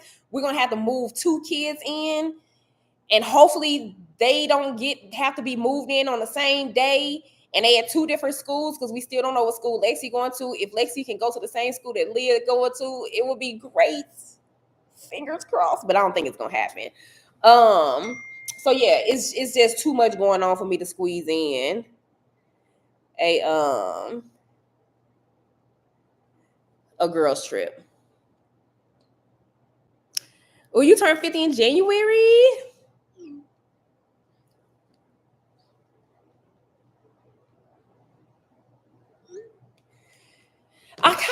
want to do so I'm thinking about doing a cruise for the Fun Please for his 50th. And I kind of want to open it up to, maybe some of our friends on TikTok or here, or, just some of our social media people being able to tag along with us. That's my thoughts. I think that would be kind of fun, but I'm having a hard time figuring out what cruise, because I know I want to do like a Virgin Voyage, but all of the Virgin Voyages cruises that are in August, they are, I'm trying to do something towards the end of August, because I know the middle of August, the girls will be going to school, and we, got to get them situated. Plus Lexi will be a freshman, and y'all know we not finna just drop her off and leave. Y'all know we gonna have to drop her off, get her, put her room together, stay for a couple of nights, not in her dorm, but like stay in the hotel for a couple of nights to make sure she's good before we leave. We did it with Leah. We stayed in Macomb for 3 days when Leah went to school her first year. So I don't want to move her in and then we be rushing to go catch a flight to get on a cruise ship or whatever. Well, it's a cruise, so it's not like, what I'm saying? It's not like, it's a cruise. It's going to be people there, so they're going to kind of blend in with the other people.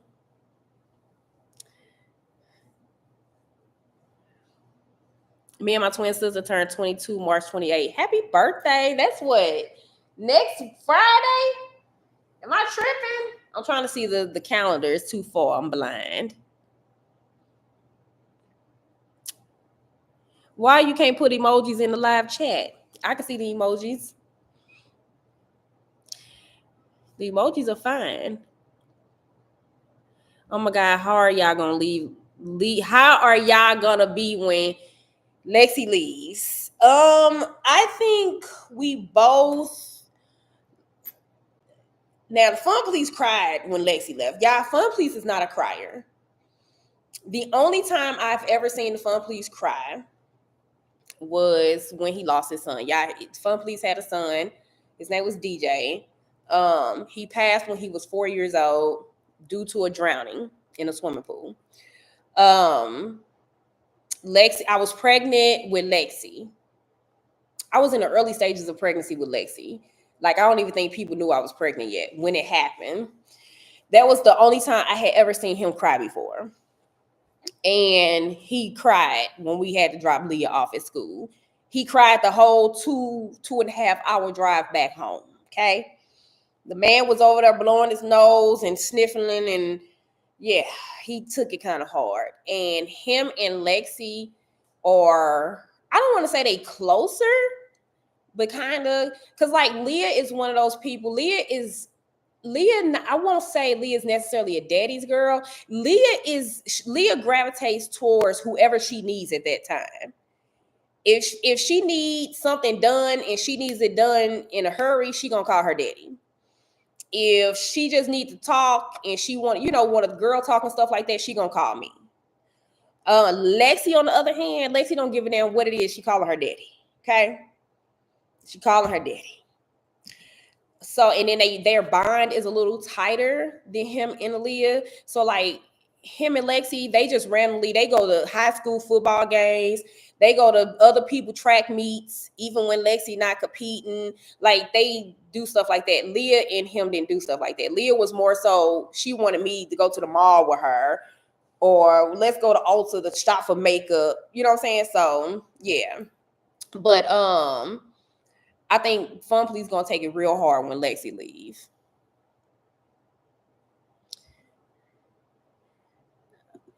Let me go ahead and remove you out of here, cause we not gonna take no shots to April. We're not doing that.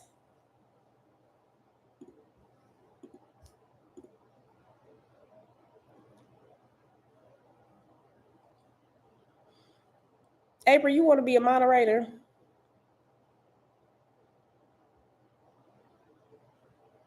I'm gonna just add you just in case.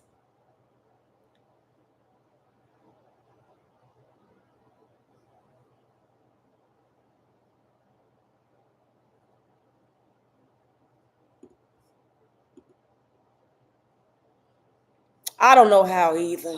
I just made you one though. I don't know what you're supposed to do or how you're supposed to do it. I'm sorry. I just threw you in there like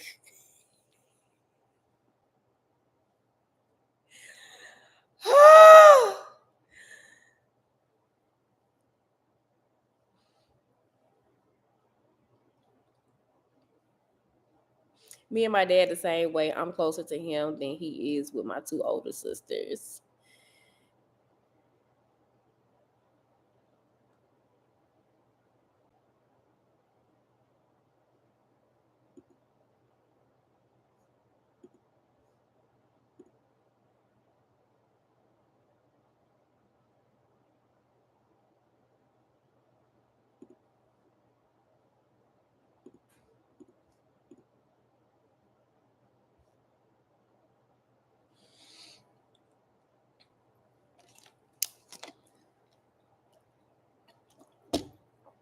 I've been drinking, y'all been witnessing me drinking this water, right? My mouth is still super dry right now. And I know it's because I'm talking my ass off, but damn.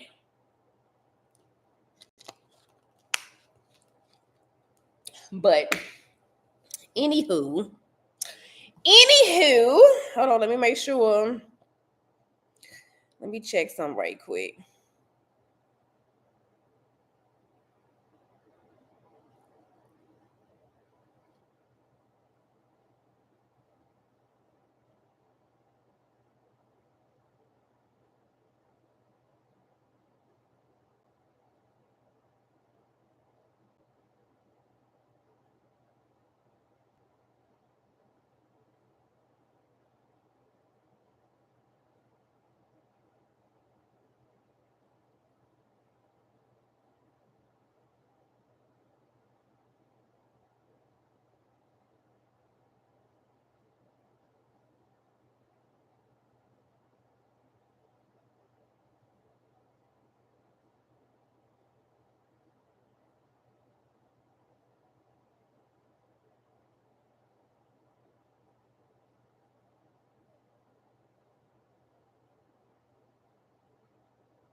Do you think when the girls leave, you're going to post still most every other Sunday or Monday?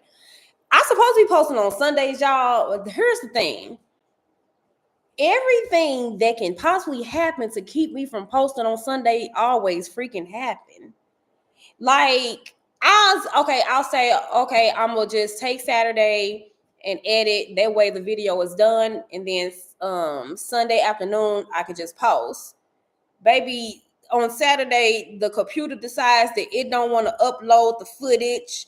Then it decides that after I done edited halfway through, it wants to lose the footage. Then let it be a Sunday that I can actually edit. Okay, the video is edited. All I gotta do is just upload it on Sunday. I'm good to go.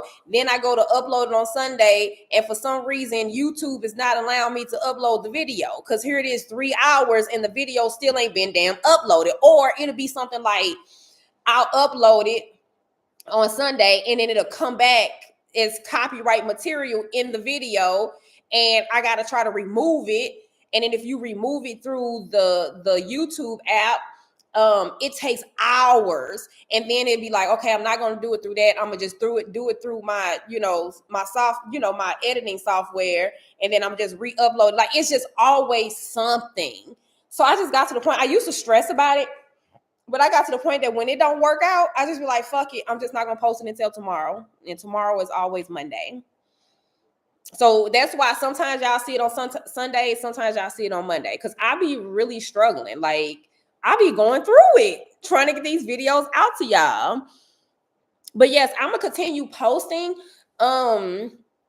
It's just gonna be regular vlogs. Like, and I understand that if y'all look at my content, my track vlogs are mostly everybody watches the track vlogs, but they don't watch the regular weekly vlogs. So you'll see like my views on the weekly vlogs are a lot lower than the track vlogs. And that's because simply people are here because they be wanting to see the girls compete or whatever. So when they're not around and all I have is me, I don't know how that's gonna look moving forward. I'm not sure.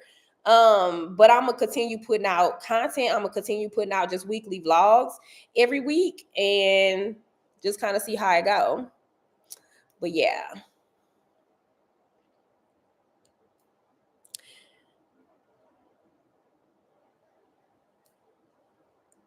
Oh, you watch EK?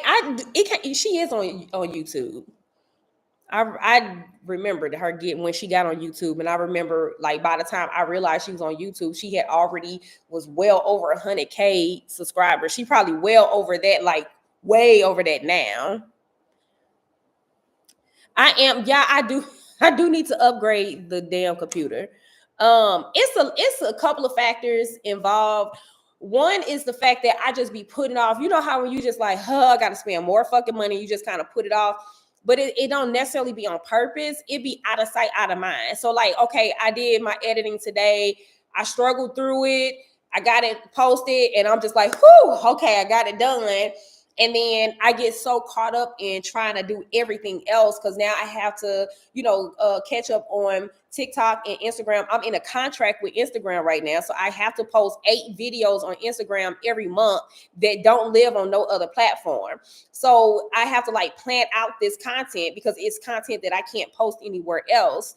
So I get so caught up in that the whole getting another computer is out of sight, out of mind until I need it.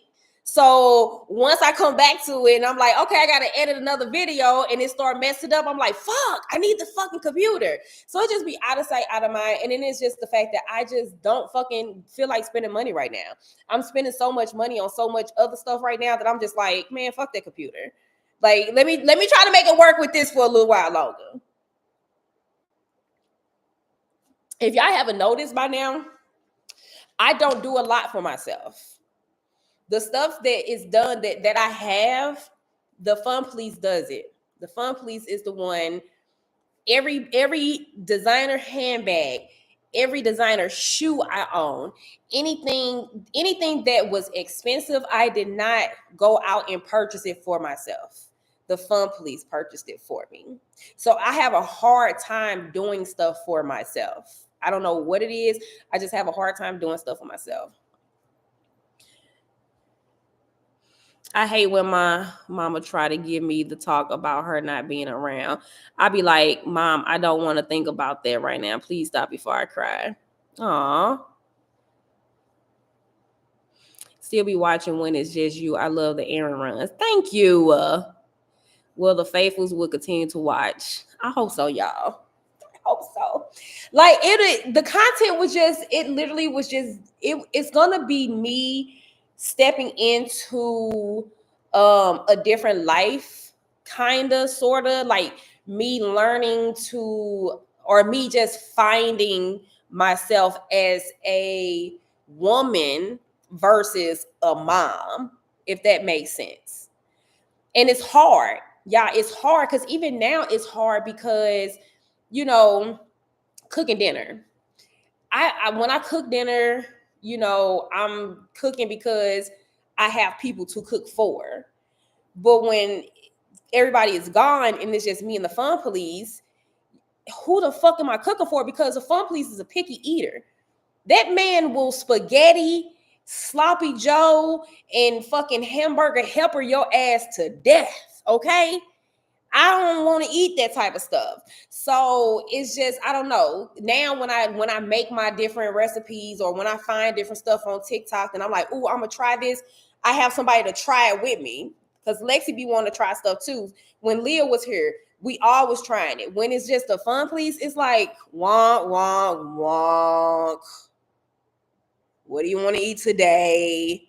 Hamburger helper again. Okay. You know what I'm saying? Like it's me stepping into a different role as just a woman and just finding myself as a woman and not somebody's mama. Of course, I'm still a mama and I'm still gonna, you know, have to be a parent.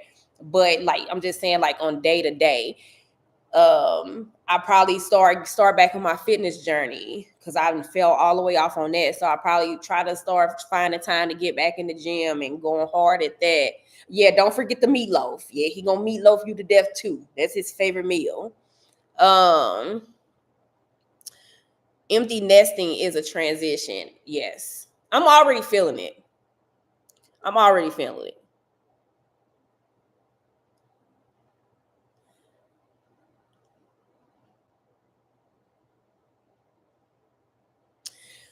Already feeling it. Like now I don't. So I used to do everybody's laundry for a long time, y'all. Um, and with me always being a stay-at-home mom, I never had to have a job. Now, don't get me wrong, y'all. I have had jobs here and there. It's little small stuff. Especially when during that time that I was trying to prove to the fun police that I was a grown ass woman, I had little jobs here and there, right? And I feel like he always like found a reason for me like not to be able to work this job. Cause I worked at Mallinckrodt. I don't know if y'all know who Mallinckrodt is. It was Mallinckrodt and then they changed it to Covidian. I don't know what they are now. They probably still Covidian. But I worked there and yeah, it was like we had a situation with the babysitter. And the fun police called and was like, "Nah, this ain't gonna work. You have to put your 2 weeks in. This ain't gonna work. They're not gonna be able to keep going to this damn babysitter." But anyway, my kids have never had chores. My kids have never had chores. Why do they have chores when I'm at home all fucking day? What chores do they have to have when I'm fucking at home all day? I'm sitting in this mug all day with nothing to do but clean and cook and do laundry. So they've never had chores. They never washed their own clothes. I always wash their clothes from day one. And when I say everybody, I mean everybody's clothes.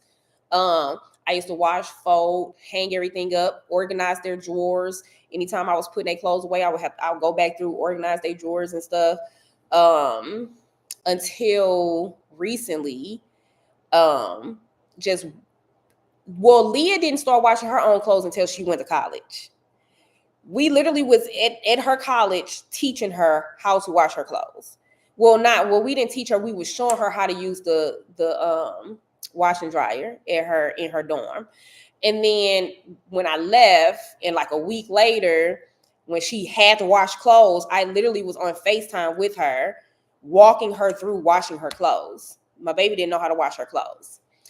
So then after that, Lyndon just up one day and just started washing his own clothes. Like it just came out of nowhere. And I think Lyndon has tried washing his clothes before in the past, like here and there.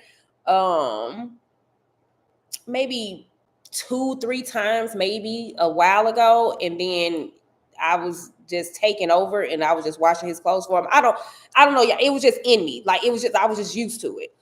But then he started, more consistently just washing his own clothes. And then every now and again, I was still going to his room, taking his clothes, washing them, folding them up, putting them back in his room, whatever. And then out of nowhere, Lexi just started washing her own clothes. So I just washed me and the Fun Please clothes.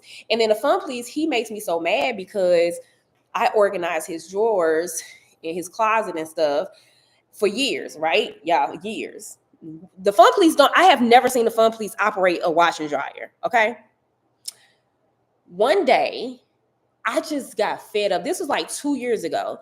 When I say I was so fucking fed up, yeah, the story time of Lyndon with hanging them clothes up. Yep, that was the few times that he tried to wash his own clothes. But anyway, I got fed up one day 2 years ago.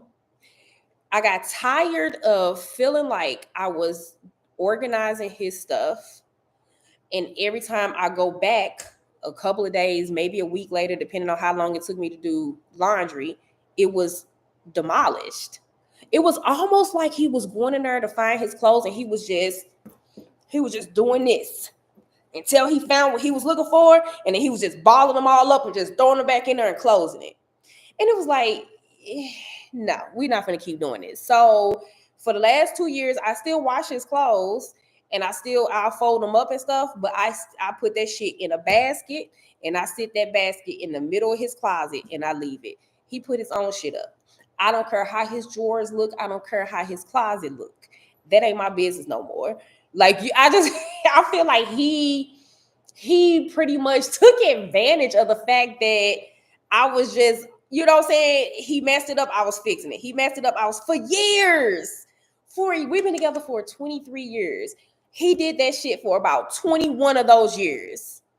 And just one day, I was just fed up. I was like, I'm not fucking doing this no more. Put all his clothes in the basket and put it in the closet. He better be lucky I fold them. Because sometimes I'll be in my right mind to just put his shit in one basket and make him fold that shit up himself. What I do is I put the folded laundry in the basket, put it in the closet, and anything that needs to be hung up, I just drape it over the basket because I'm not hanging shit up either. Nope, not doing it. But yeah, the kids had never had chores before. After 20 years, it's crazy. What made you decide that that's so nice? I started doing laundry, cooking, and things like that in high school. I mean, I did it from day one. I don't know. Just somebody had to do it. He was going to work. He was at work. He couldn't clean the house. He was at work. He was working 2 jobs, 2 full-time jobs at some point. Can I just say I love you and your family, the raw and real that we get from the whole family. It's just everything. I can't say that we get fake, phony from your whole family, and I appreciate that. I appreciate you. I really do. Y'all, sometimes like how the whole algorithm is working over on TikTok, and sometimes I feel like YouTube do it to me too. But TikTok mainly, where I'm used to like most of my videos going viral. Just the most random videos will get, 500,000 views. To I can barely get 100,000 views on my content now on TikTok, and it can be discouraging. And like for a long time, I was just like, well, hey, I had a nice run at it. We're just not the hot family no more, or we're just not relevant anymore. It is what it is. Like, I know some influencers come and go. They hot for a moment and then they just kind of like fade out. But it be when we go in public to places and when people come up to us, and they be so excited when they come up to us, that those moments are the moments that make me realize that, okay, we ain't fell off. It's just the social media platforms just not pushing our content out there no more. We ain't fell off. So to hear people say stuff like that, it's like, you know what? Okay, we still doing what I'm here to do. What my goal is just, the platforms, whatever they doing with the algorithm is just not pushing our content out to the For You page no more. Yes, we do still do trucking. No, don't be discouraged. We are here watching. I appreciate you, April. Because even like in New Balance, like I was sitting in the lobby area editing a video and people just kept coming up, you know, and I was like, you know what? Hell yeah. Hell yeah. We still doing a damn thing. So now I just, I post the things that I want to post. I don't think too much into my content. Because when I started trying to think too much about it and trying to figure this out and figure that out, it took the fun out of it. And I wasn't enjoying it anymore. And then it was to the point where I didn't even feel like recording. I didn't feel like getting content. I didn't feel like editing the content. I was just like, blah. You know what I'm saying? So now I'm just kind of trying to get back into like doing it because I like it. I love it. I love what I do. Yeah, I've been doing social media for a long time.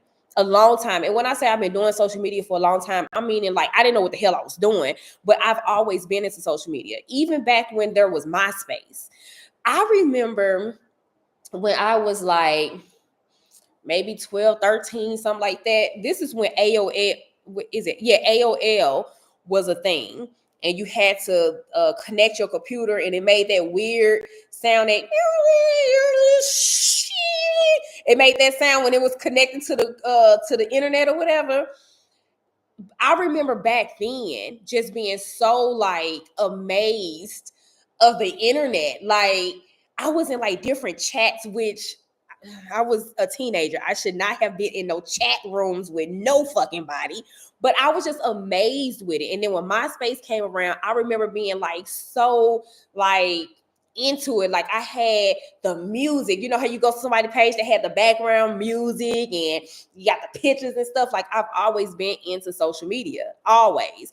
When Facebook came around, at first you couldn't get on Facebook unless you was like in college or something, because like then you have to have like a school email to get an account with Facebook, or it was something like that. Because I remember my sister was at Mizzou and she had Facebook. I ain't know shit about Facebook, and she had created me a Facebook account for something.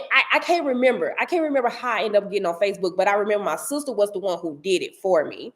And I remember being on Facebook and just always just being like wanting to post pictures, wanting to like, post different statuses. And child, I look at the statuses that I was leaving back then and I sound dumb as hell. I'm like, who the hell, where was my friends? Because why was they letting me post this dumb shit? But I just always been into like posting content. You definitely haven't fallen off. I enjoy your content. You've been on my For You page a lot more. Okay. That's good to know. Because, honey, my best friend was like, you don't pop up on the For You page at all no more. Like, she has to come find my page just to see what I've posted. So I was like, TikTok hating. They don't want to see your girl do good. So I've always been into content. Before TikTok was around, I was on Instagram posting workout videos, y'all. I had my little workout videos and I had like the little music in the background. The shit was trash. The quality was trash, but I just always been into it. I feel like people want to see YouTubers do all them pranks and ish like that or have mad drama. You're doing freaking great. Thank you. Go in your own flow. I'm here for you and the family. I appreciate that. Yeah. Now, I have been thinking about, I have planned to do like some other type of content, like some pranks and stuff. Because it's fun to prank the fun police. It's hard to prank the fun police, but it's fun because his reaction, the fun police is just naturally funny. He's annoying as shit to me. So, the stuff that he be saying, the stuff that he be doing, it be like, but I understand how it's funny to other people. That the BBL, because baby, why did it take him so long to realize that I had a ass? And I was like, he don't pay attention, because he don't like the fun. I feel like the fun police does not pay attention to me. Like he'll pay attention to stuff like if I say, "Oh, I want this," or "Oh, I want to do this." He remembers stuff like that. But like I don't think like if I change my hair, I don't think he'll pay attention. Like if I cut my locks, I don't really think he'll like give a response to that. I don't know. He just don't be paying attention like that. Only 2 to 3 days are like that, but the other days you're in my FYP. Also, April, you interact with the content, so that's probably why. I think some people, the people who are just silent watchers, the algorithm don't realize that they like that content, so it stopped pushing it out to them because since they're not interacting with it, they don't feel like they want to see it. I think that's every man after a while, which sucks. Because, sir, I need you to pay attention to me. I need you to pay attention. I don't see your TikTok videos as much, but I watch every single vlog. I look forward to them. Thank you. Yeah, I think on TikTok, because I'm that way. I'm a silent watcher. Y'all, let me plug my computer up. Hold on. Low battery light just came on.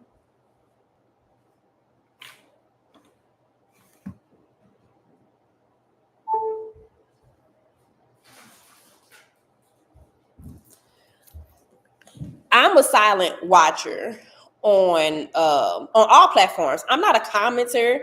I'm not really a liker, which I try to get better at it. Because it's just not the way that I'm wired. Mentally, it's just not the way that I'm wired. When I watch something and I like it, I'll laugh at it. I'll watch it a couple of times. I might share it with somebody else, but I always forget to like it. Like I just don't. Every video that I don't like it. Like I don't like heart it. So I try to get better at that. Just me being a influencer, I know how important it is for people to interact with my content. So I try to do it to other people, but I'm not a commenter. Every blue moon, I might comment here and there because I'm trying to do better with the people that I do want to see on my For You page. I'm trying to interact with their content so that they could keep popping up on my For You page. So I'm trying to get better, but that's probably why I don't pop up as much. But yeah, I want to do some more pranks. I want to do some pranks on the Fun Please. Maybe I'll get around to it once, we get Lexi situated at school. But it's going to be so quiet here. It's going to be so quiet. It's just going to be me, Fun Please. Lyndon's still here. But Lyndon is Lyndon. He's in his own little world. He don't require much. Yeah. Yeah. It was this video that I had posted on you. Well, I think I posted on TikTok, Facebook, and Instagram. And like I always say that Facebook is where the trolls live. All the trolls are on Facebook. Okay. Facebook, the people on Facebook is just mean and miserable, and they just I feel as if we are more engaged on your page. I always see you down my timeline, if that makes sense. Yeah, it makes sense. But I posted a video of me cleaning the house, me cleaning the kitchen, and it was like a my day in 60 seconds type video. And the amount of comments that I got of people, for one, people was making it seem like the house was trifling. I was like, never that. Like, it's a little cluttered on the counter. That's it. They made it seem like, baby, we had roaches running up through here or something. I'm like, y'all are crazy. I'm like, y'all are crazy. So anyway, the amount of comments that I got of like, you doing all the cleaning when you got other adults living in your house, or oh, you doing that and you got the kids living there. Oh, if I had teenage kids, I wouldn't be doing it. I'm like, so y'all having kids so that y'all can have maids? Is that what I'm hearing? Because I'm like, and that just goes to show how people talk out the side of their damn coochie cat. because they know nothing about you. They know nothing about the situation. The people on Facebook, they just comment just to be freaking commenting. Cause it's like, well, first of all, dummies, we always traveling. Cause I said in there, I said, I've been traveling for the last month or whatever. And I'm like, do they realize that we all was traveling together? Like, second of all, the kitchen had became cluttered. Mind y'all, the kitchen is like the main area in our house. Like, you know how you have an area in your house that everybody pretty much just kind of be? The kitchen is our area. And with us having the counter space, people just, you come in the house because we come in through the side door. The side door comes straight into the kitchen. So you come in the house, you might, sit this on the table. Then you might leave out, come back in, and you might sit that on the table, and then you got four, because Leah at school, you got 4 different people doing that throughout the day. Shit accumulates, right? Normally I try to clean the kitchen. I actually clean the kitchen twice a day most of the time, and that's just because that's just what I do. Like I'm one of those people. I always just got to be doing something. You'll never see me just at the house just sitting watching TV relaxing. That's just not me. I'm just one of those people. I'm very hyper. So I have to be moving around. I have to be doing something. So if I'm, let's say, the fun police come home and I come in here to meet him, because I ain't seen him all day and he telling me about his day, I'm just naturally just picking stuff up, putting this up. Let me put this away, while he talking, because I always just got to be doing something. And the kids, they always clean up after themselves. So if Lexi come in and she put her book bag down, and she put her Chromebook on the counter, she might leave it there for a little minute, but she always come back and she'll get her book bag, take it upstairs, get her a Chromebook.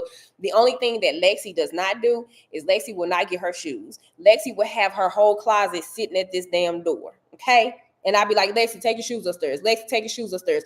I even got to the point where I would take the shoes and sit them at the bottom of the steps, and baby, she would still walk up right past no mugs. That's the only thing she do. But everything else, she pretty much would get on her own.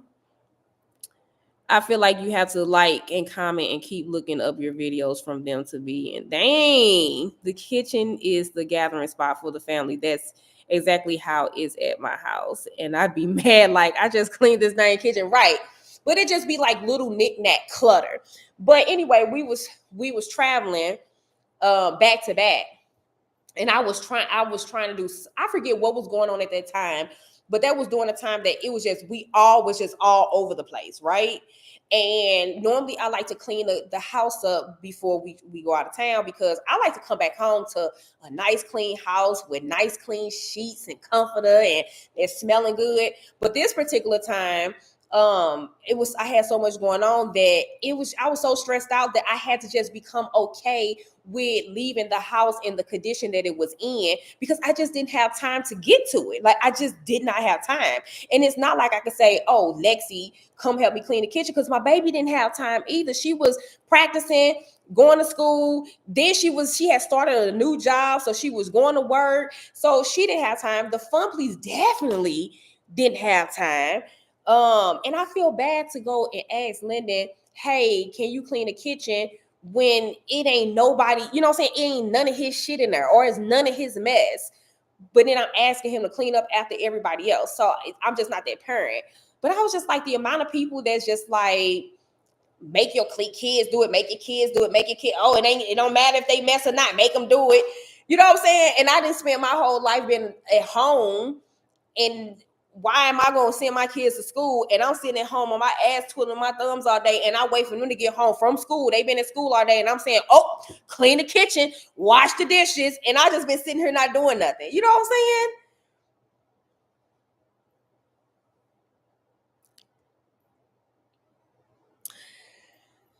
So I say all of that to say that I don't make them clean the kitchen. I don't make them do no dishes. The only chore that they have is they got to keep their room clean, and they got to keep their bathrooms clean. So as y'all know, Lennon has his own bathroom in his room. That's his responsibility. You clean that fucking bathroom, okay? Leah and Lexi rooms have the Jack and Jill bathroom. So since Leah's not here, Lexi has that bathroom to herself. You keep that room clean. I mean, that bathroom clean. They do their own laundry. And that's it. Everything else I pretty much take care of. My kids didn't get chores till 18. And then it's just like, my thing is, their chore is cleaning up after themselves. It's like, that's all I ask. Just clean up after yourself. Now, if they have like, a whole bunch of stuff down here in the kitchen and I'm trying to clean the kitchen up or whatever, I will call their phone like, hey, come get your shit. You know what I'm saying? I still clean their rooms up from time to time. Like if I get an itch and let's say I go into Lexi's room, like let's say she leave a pair of shoes down here and I'm tired of the shoes being down here and she at school and I decide to take the shoes up to her room and I see her room is a little, chaotic. I'll be in there cleaning her damn room and empty trash. So our trash, our neighborhood, the streets is too small. So the trash truck cannot fit down the street. So we have a dumpster in our neighborhood. So we have to take the trash to the dumpster. So that's why Lyndon, he'll take the trash to the dumpster. But like Leah and Lexi, no, they don't take the trash to the dumpster. I take the trash to the dumpster because like if I'm heading out, because I have to pass the dumpster to get out the neighborhood.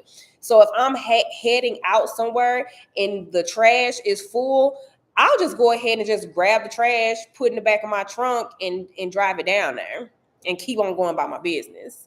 But for the most part, the fun police take the trash out.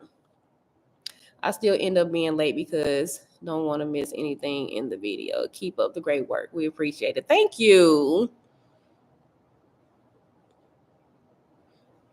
I appreciate you, Leslie. Like for real, for real. It be parents like that. I literally won't do nothing all day long and legit make their kids clean the house from the front door. Yeah. Yeah. Me growing up, like me and my sister, we didn't necessarily have chores. It was just me, my sister, and my mama. So, and my mama was a postal worker. She worked at the post office overnights. So we didn't necessarily have chores, but we knew to like keep the house together. You know what I'm saying? So if we go in the kitchen and we make a mess in the kitchen, we know to clean the kitchen. I can remember even like being an adult and when I was living with my mama still, while I moved out, y'all, the fun police had moved me out with me and Linda. I forgot to tell y'all that part of the story before I told y'all that he had bought a house and we ended up moving into this house together. Linda was a baby, like a newborn, and me and my mama was just bumping heads, and I was trying to get an apartment. The fun police moved me out, paid for the apartment. Like, he took care of me. The fun police financially took care of me from day one. Day one. I ain't never wanted for nothing. I ain't never had, to this day, if I was not making a dime from social media, the fun police wouldn't say nothing. Like, he wouldn't be like, oh, it's about time for you to get a job. Like, the fun police has never told me I had to go get a job or I had to make money. There was never a conversation between him and I. In 23 years, never have came out that man's mouth that I needed to go make some money. It's never been a thing. Money has never been an issue when it came to the fun police. He's financially took care of us from day one. Day one. Literally. I can remember the first time me and him went out, he was taking care of me, like from day one. But I don't even know how I even got back to that conversation. I done forgot what the hell I was talking about. I think kids should just keep up after themselves in their rooms. I clean the whole house and go behind my kids, even when they do clean up. Same. You can tell the fun police don't play about you and the kids. And don't. And don't. I used to, now I fell off because I used to like, when he worked a 9 to 5, and then y'all know the fun police used to be a truck driver. But when he used to work a 9 to 5, and I knew he was on his way home, oh baby, I made sure a meal was cooked, made sure the house was clean, I never wanted him to come home after working and he had to come home to a dirty house and no food. Like, I made sure all of that stuff. Now, I'm gonna make sure the house clean because I can't be in no fucking clutter. That's one thing I can't be in. But dinner, oh baby, he come home all the time and be like, "Oh, so what we eating?" I be like, "Shit, I don't know." Now that I have fell off on. So I don't rush to make sure dinner is cooked, and I don't fucking put his clothes away. Them two things that I've done for over 20 years that just one day I just woke up and was just like, I don't want to do that shit no more. A real partnership. Yeah, well, now I feel like I do more because not only am I bringing the bag home, I being an influencer is work. I work. I spent 10 hours today on that video that I just posted. 10 hours.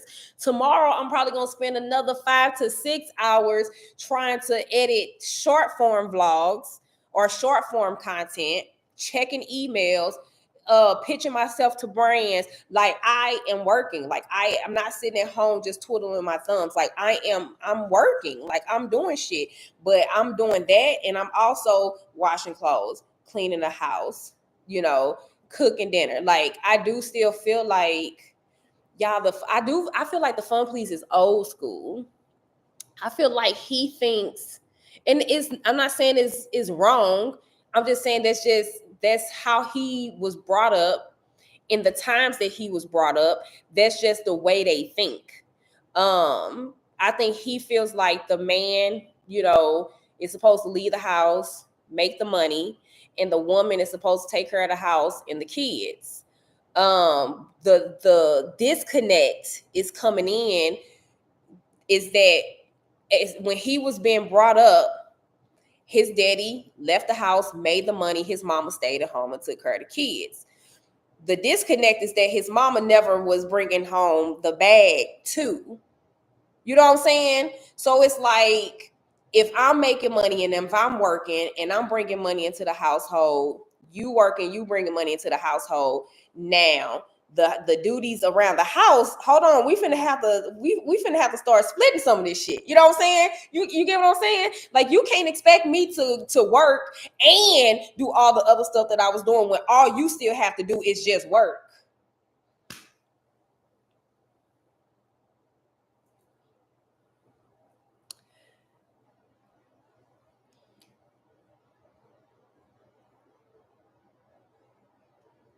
I was surprised when the Fun Please went to that YouTube event. Oh yeah, he gonna stand 10 toes down.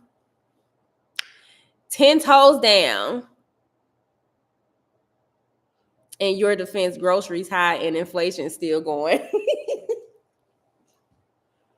So, but y'all, I don't expect him to do anything around the house if we being honest, because first of all, what he finna do? And second of all, is he gonna do it right? If I gotta come behind him, then just leave it alone. Just leave it alone. Leave it alone. But I guess it's, in a sense, it's kind of like, how you have people that work from home and they work and they still be doing other stuff around the house while they work. I guess that's kind of what I do. Because even though, like, if I'm editing a vlog or something, I'm taking breaks. I have to walk away. If I walk away for 30 minutes and I clean the kitchen up for 30 minutes and I come back, you know what I'm saying? It's like I'm killing two birds with one stone. He's gone away from the house. So it's not like he can, take a break and do a load of laundry. You know what I'm saying? By the time he get home, it's late. The Fun Please, hey, y'all, the Fun Please is a hustler. Like, when I say that man works from sun up to sundown, he works. And he do a lot of stuff. Let's just say that it ain't just one thing that he do. He do a lot of stuff. He wear a lot of different hats. So I understand it's stressful for him, but shit, being a content creator is stressful for me too. He do jobs like getting up on the scaffold or taking them red toes to the basement. True. That's true. That's true. You can definitely tell he is old school. He just got to get used to you being a working woman. Yep. And that's another thing that I can relate to with Diamond. Because that was another thing that she was talking about, you know, him just not helping. And that's how the fun police was. Oh, y'all, when the kids was little, it wasn't no leaving them at home with their dad so that I can run to the grocery store. No, I was packing them up and taking them with me because he felt like he was at work all day. He was at work all day. He just want to sit back. He want to just not do nothing. And I get it. But when you a parent, you just don't have that luxury anymore. You got these kids. You've been at work all day, but shit, I've been sitting here with them all day. I just need to go up the street to the grocery store to grab a few items. But yeah, I was literally packing them up. I remember having to, like, you know, go out to drop Lyndon and Leah off at daycare, and Lexi was a newborn. Lexi was days old, and I had to pack her up, put her in the car so that I can drive to drop Lyndon and Leah off at daycare. Granted, you know, he was getting ready to go to work, but still, you can't sit here with the baby while I drop them off right quick, and then you can go to work when I come back. So yeah, we went through that too. And like Lexi said all the time, Lexi be like, because I tell, you know what I'm saying, we're very transparent with our kids. And he don't hide nothing from them. You know, he makes it known that, you know, he wasn't hands-on as he should have been back in the day when they was little. And Lexi be like, but I always just remember daddy always being there. And I had to tell her, like, you got the better version of him because you're the youngest. So by the time you came and you got a couple of years old, he had started changing as a person. So he was, you know, he was starting to be a better father. And I'm not saying that he was a bad father, but when I say better father, I'm meaning like being hands-on, being there, being present. You know, like doctor's appointments. He wasn't going to doctor's appointments or nothing because in his head, he felt like, well, if you could be at the doctor's appointment, why I gotta be there? Or, you know, they was hospitalized a couple of times when they were little. Lyndon and Leah were severe asthmatics. They were in and out the hospital. He wasn't staying up there with us because in his head, well, I work and I bust my ass so that you are available to be, you know, with them at all times. So if I'm busting my ass so you can be available, why do I have to be available too? So if you're here, why do I got to be here? He was coming up there to see them, to see about them, because they would be hospitalized at Children's Hospital, and BJC was right next to Children's Hospital, so he would just come over there, you know, throughout the day while he's working to like pop in and see about them. But like after he got off of work and went home, he was at home. I was at the hospital with them.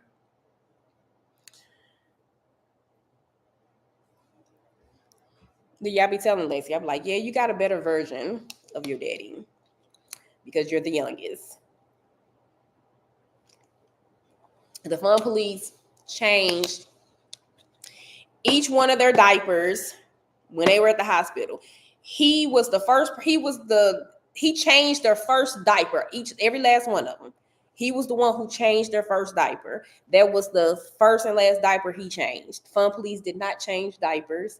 Fun police did not get up in the middle of the night with a crying baby. Fun police didn't do none of that type of stuff.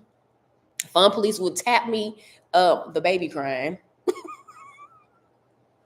Yeah, they need a diaper change. Oh, baby, where's your mama? Where your mama? Here, change them. Yeah.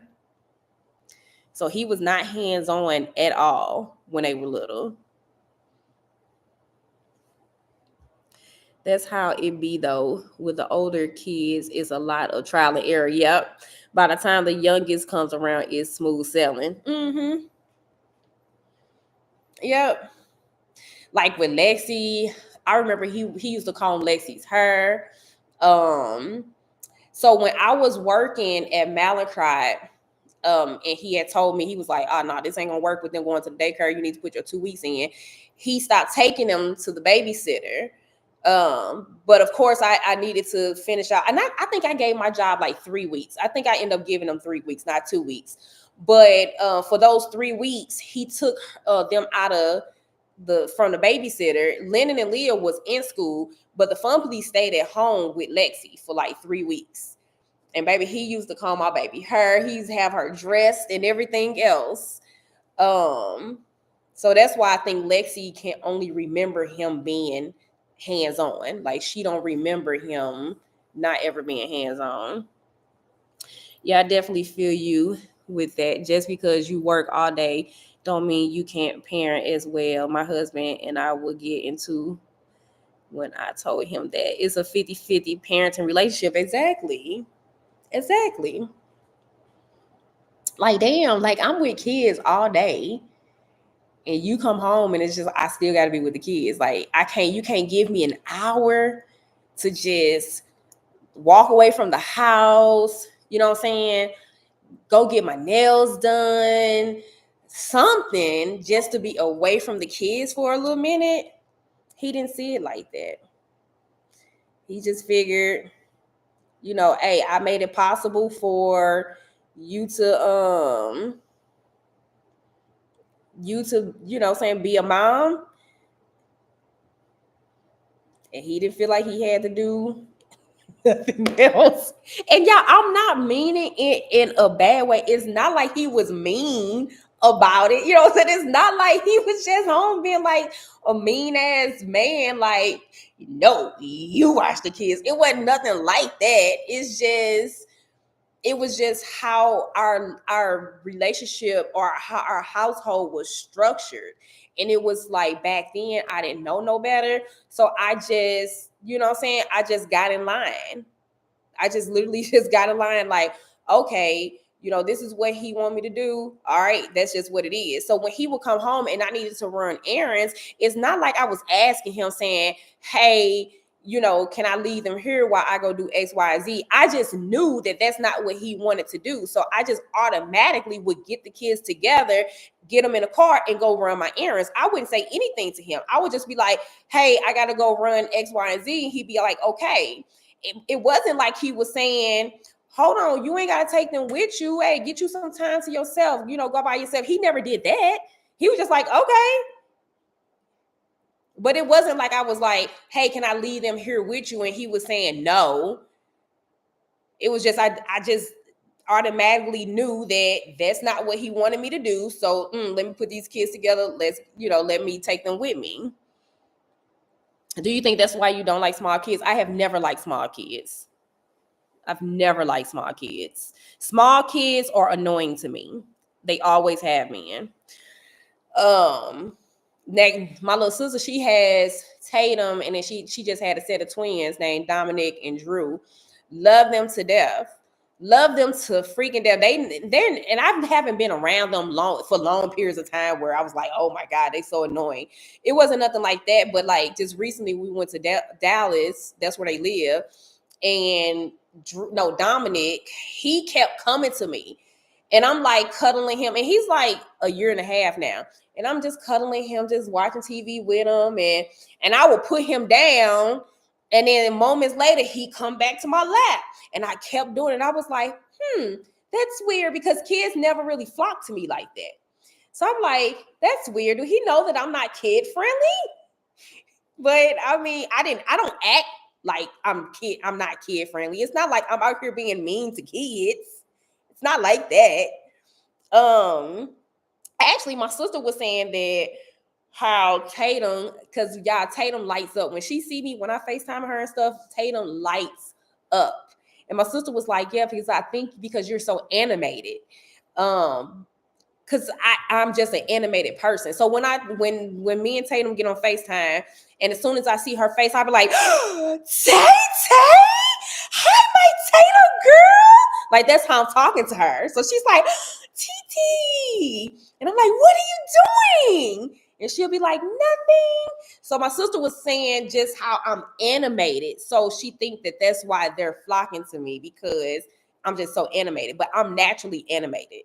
I'm just hyper, kind of, sort of, for no damn reason. Yes, the teething. The only person that gave me the blues during their teething phase was Lexi. I don't know if I had postpartum depression. Somebody else had mentioned that a while ago. And thinking back, it could have been. It could have been. It's just I wasn't aware. I was, I didn't really think, because I've dealt with depression my whole life. So it was just like, yeah, when my kids was little, oh yeah, I stayed depressed. Like I was just miserable. I was just miserable for years. I'm pregnant with my first. I'm currently working full time, but after this, we plan on being a stay-at-home mom. See how long it lasts. I can't see myself not making my own money. Me personally, if I had to do it over again, I would not be a stay-at-home mom. The only reason why I would do it over again, because I don't trust my kids being with nobody. Like, people are fucking crazy. People are fucking weird. The daycare workers are fucking weird. The babysitters are fucking weird. Now, we did have one babysitter ever. Her name was Miss Richardson. Loved her. She was an older black chick. Y'all, when I tell y'all, my baby was over there eating pork chops and steak and potatoes, and I would pick my baby up. She would have her hair all done in different ponytails with the baby hairs all slicked out. Like, Miss Richardson took damn good care of them kids.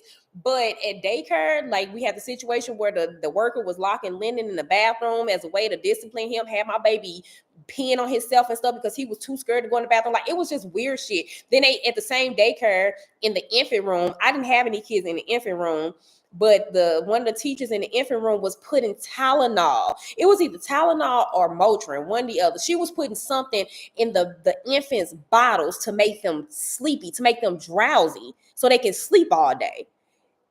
So I would be a stay-at-home mom for the sake of me not having to leave my kids with other people. But as far as my mental health, no. Like, just not having something for myself. Just my life revolved around them fucking kids. So my advice to you, as somebody that is planning on being a stay-at-home mom, make sure you always have something for yourself. Whether that's a day that you can go to the gym to work out, whether it's a day that you can meet up with girlfriends to have lunch, whether it's something, but make sure you etch out some time for yourself. Don't make it all about them kids, them babies, or that baby. Don't. I know that sounds bad coming from a mama, but trust me, do not make your whole life about your kid. Because now my whole life has been around my kids and my husband, that now that my kids are slowly but surely leaving, I don't know who the fuck I am. I don't have no hobbies. I'm like, damn, what do I like to do? There's nothing that I like to do.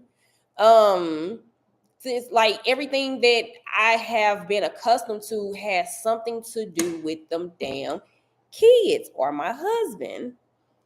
I don't think it was Benadryl. For some reason, I don't remember it being Benadryl. Maybe it was. I don't remember it being Benadryl. Because whatever it was, I remember back then when it happened, I was like, damn, they can make a baby drowsy.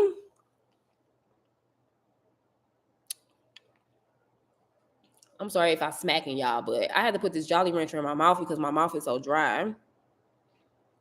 I was a stay-at-home mom as well. Husband worked 2 and sometimes 3 jobs, but when I tell you, he still did his part, never missed a beat. I love that man. Listen, my sister husband like that. I heard her. Ooh.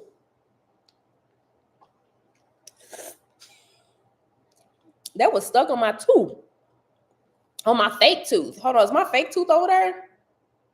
Yeah, that's my fake tooth. Y'all got two implants. Back to that. This one and that one. Or implants. I don't know if they could fall out or something. They shouldn't, because it's a whole screw going up into my bone. But my sister, her husband is like that. And I tell her all the time, like, I'm always telling her how great he is, because I'm like, he works a job. My sister is an attorney, and my sister used to work for a law firm. And she just, when she had her twins, she decided that she was going to go and just be a stay-at-home mom. She still represents, clients here and there just to make, where she got some type of money coming in. But majority of the time, she is a stay-at-home mom with 3 kids under the age of 3. Her husband works outside of the home. But when I tell y'all, that man still come home, that man be doing laundry, cooking dinner, giving baths, like he do it all. And I tell my sister all the time, shit, the fun police could never. He could never. Now, if I say if me and the fun police had got together, let's say 10 years ago, I would have gotten a whole different version of him. Well, he still probably wouldn't be coming home and still doing other stuff outside of working. But if the kids were young and he was working and he came home, I would have been able to go and do my thing and he stayed here with the kids. I would have gotten a decent version of him if I had met him 10 years ago. My sister's husband is in his 30s. So he ain't no little young buck, but I'm not saying that in his 20s he probably wasn't that same person. I'm just saying she did good by finding somebody that, was on his shit. I love him. I love him for that. I love him for her. They are so cute together. Like, y'all, I didn't think my little sister, like, even dated. Years ago, I was like, have we ever heard about Tanisha dating anybody? I had started thinking she was gay for a little second. I'm like, I ain't never seen her talk about no dude. Nothing. And then all of a sudden, he pop up. And it's like, that's weird. And then they got married. And now they got 3 kids. He got 2 other kids. I think his other kids are probably like 11 and 12 or 12 and 13 or something like that. It's 2 boys. Does the implants hurt? No.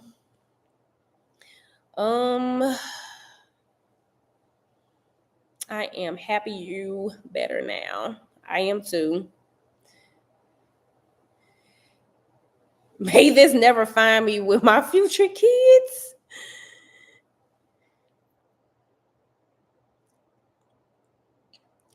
I literally just finished the track vlog. Turn my TV off. Now I'm here. Hey. They were so cool in the video of her visiting. I love them little babies, man. Now, when Tay get old enough, I'm probably, my sister is one of those people that she believe in, like, letting your kids build relationships with other people in your family and stuff like that. So when she gets old enough to get on a plane to St. Louis, I'm probably definitely going to get her for, a few weeks at a time. I say probably when she around 5, 6, and it might even be a situation where I have to fly there to get her and then fly here with her. We'll see. Or my sister fly here to drop her off, and then I fly back to Dallas to take her back. But she also has another aunt. So my little sister, we just have the same dad. We don't have the same mom. So she has another sister that shared the same mom. She's here, so I'm pretty sure she will want Tatum too. And then my other sister, she probably would take Tatum. Like Tatum got family, honey.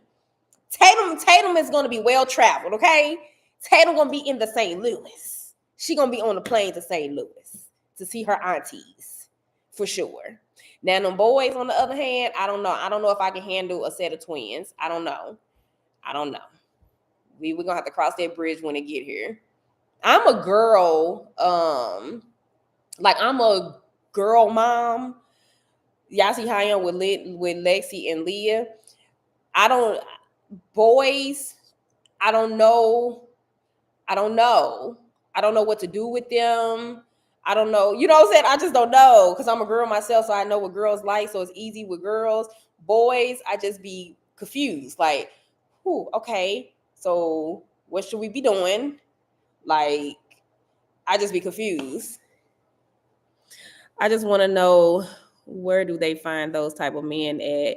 And where can I get a membership? Right. Yeah. I don't know. Here's the thing. I feel like, because like the fun police, y'all, I was not feeling the fun police. When I first met him, it was just like I was just doing something. But I was not feeling him. And it took a while before we even went out for the first time. Like, I think me and the fun police had exchanged numbers, and it took a few months before I even agreed to go out with him, because he initially was not my type. But I am a sucker for a sense, like, of somebody that's funny. I have a huge sense of humor, and I love other people with a sense of humor. Like my neighbor down the street, he always cracking these jokes, and they're funny, and he always be like, you know, like he's not trying to offend me, and I had to tell him, like, you're not gonna offend me. Like, I have a sense of humor. Like, I understand when shit's supposed to be funny. I'm not one of those people.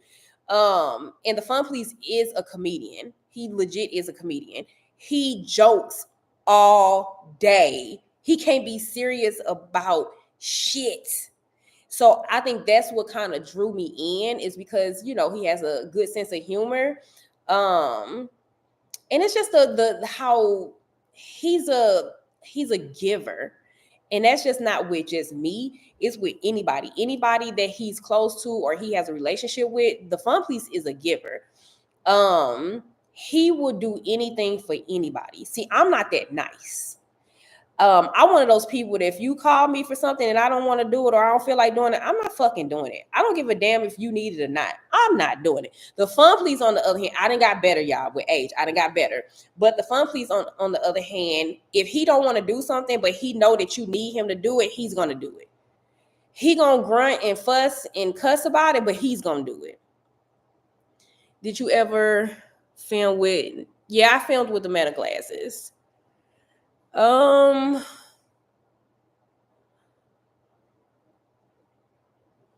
to make sure I don't miss none of y'all comments.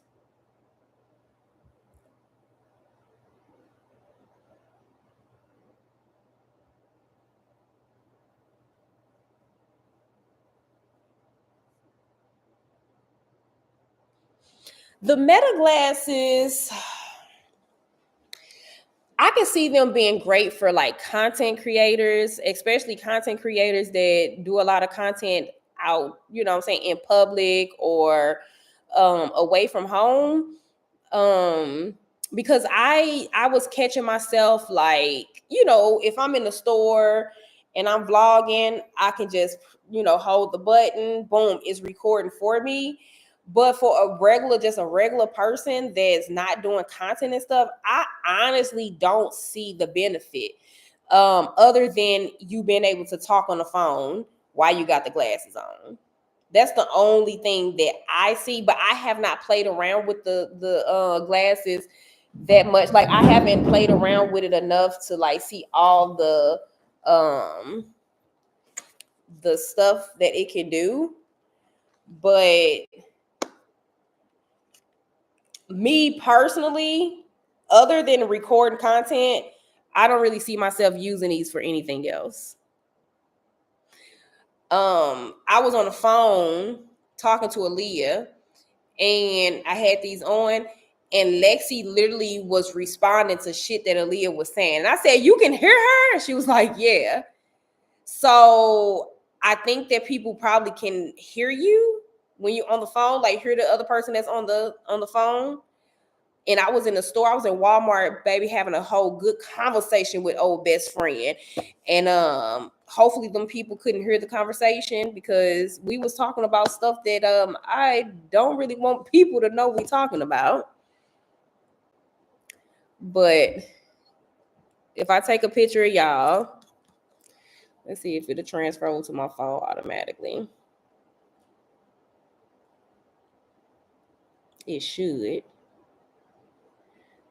I think it take a second. I don't know how long it take. I was recording with it and I wasn't looking at the footage right away, but like once I went into my phone, the footage will be there. It ain't there yet, so I guess it takes a second. Like, for instance, let's see. That's a picture. Is that a picture? This is me walking out of a store with the glasses on.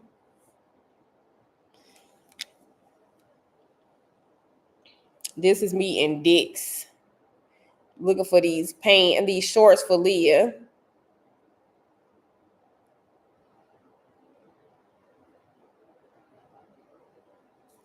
With the glasses on.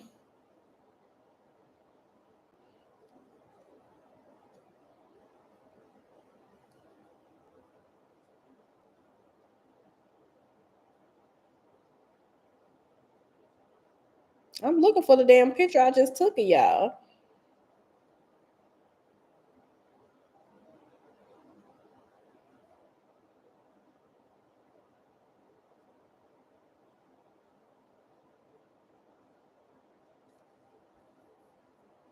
Here we go.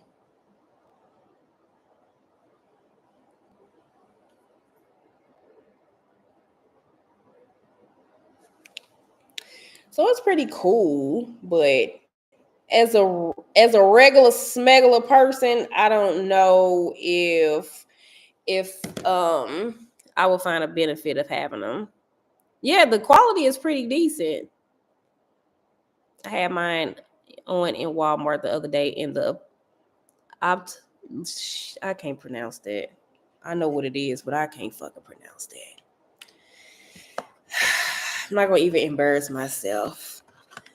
Told me they'll translate for you. Yeah, I have heard somebody say something about that. But like, what do you need to know with certain things? Like, how often are you gonna be asking some glasses what something is? You know what I'm saying?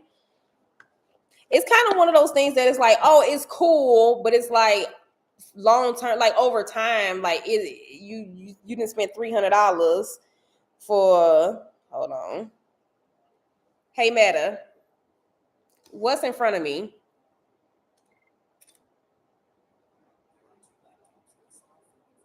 He said there are 2 laptops and a smartphone in front of you. Yeah, filming, cooking. Yep, that'd be good for that.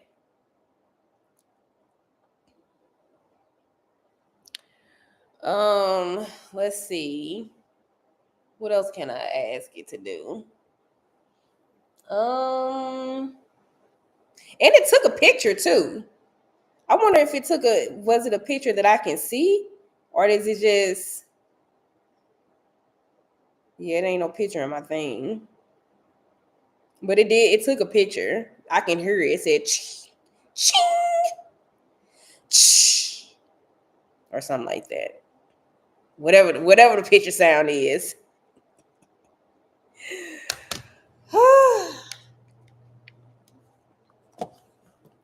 Yeah, we have been on live for almost 3 hours, and it was nice.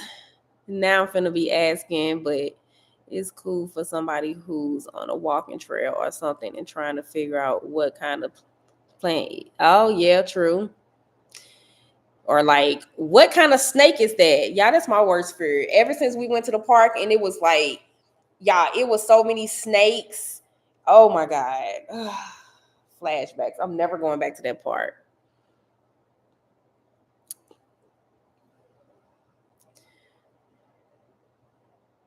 Yeah, but you can record, but people still know that you're recording because the light on the side just flashes.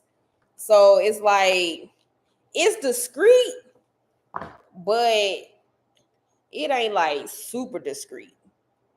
So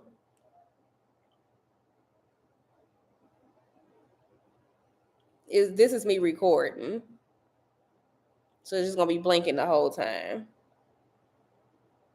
So you talking to somebody and you're recording, they're gonna be like, "What the fuck is her glasses doing that?" Yeah, it connects to your phone. I don't know how long it'll record for. I'm not sure. Right. I can use it in Sephora since they act like they don't want me to record in their damn store. I'm like, nobody want to record in y'all funky store anyway. I'm gonna go back to Ulta. I am an Ulta person. I don't know why. I just prefer Ulta.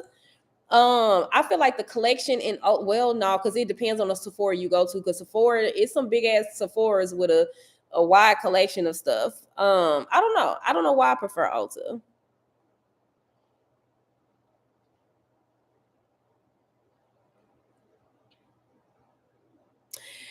See, the battery for me ain't last for real. Like it do be going dead hella fast. But on the flip side, I do because like I will be on the phone for, let's say I'm on the phone with best friend for an hour, and then I get off the phone with her and I might scroll through, social media for an hour. And then after that, it'll start talking about is going dead. So maybe it's just me overusing it. And that's why my battery is going dead so fast. I don't know. Or maybe something wrong with mine. It's defected.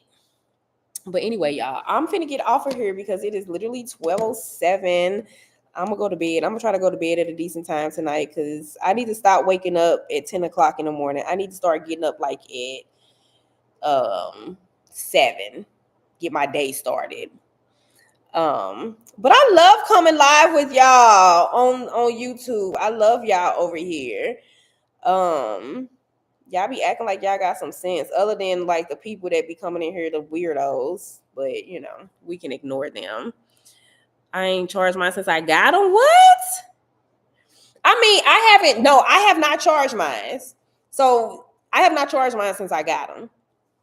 But did it come with a charger? Am I tripping, or did this thing not come with a charger? Because after I had took them out the box and, you know, I'm wearing them for a couple of days, I realized, I'm like, damn, did that box have a charger in it? And I went back to the box and I didn't see a charger. So I'm like, did I lose the charger? But, oh, you ain't charged the Pocket 3. Oh, baby, I have to charge that thing daily.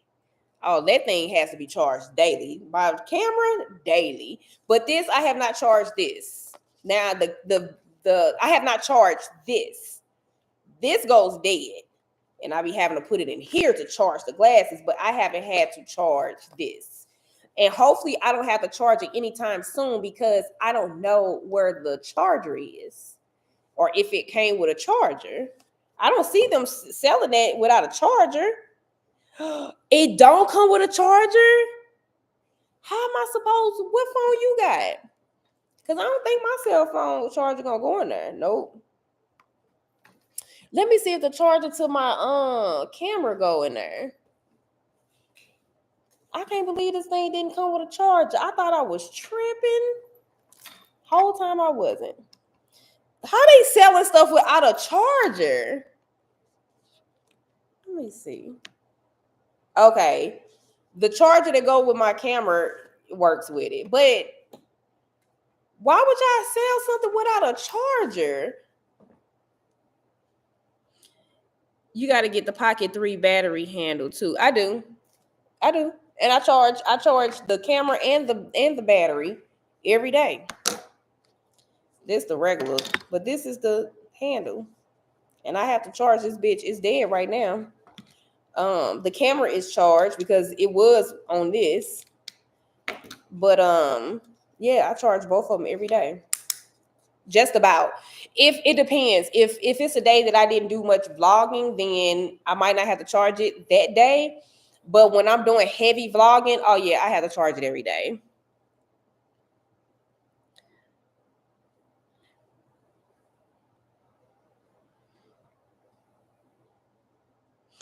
All right, y'all.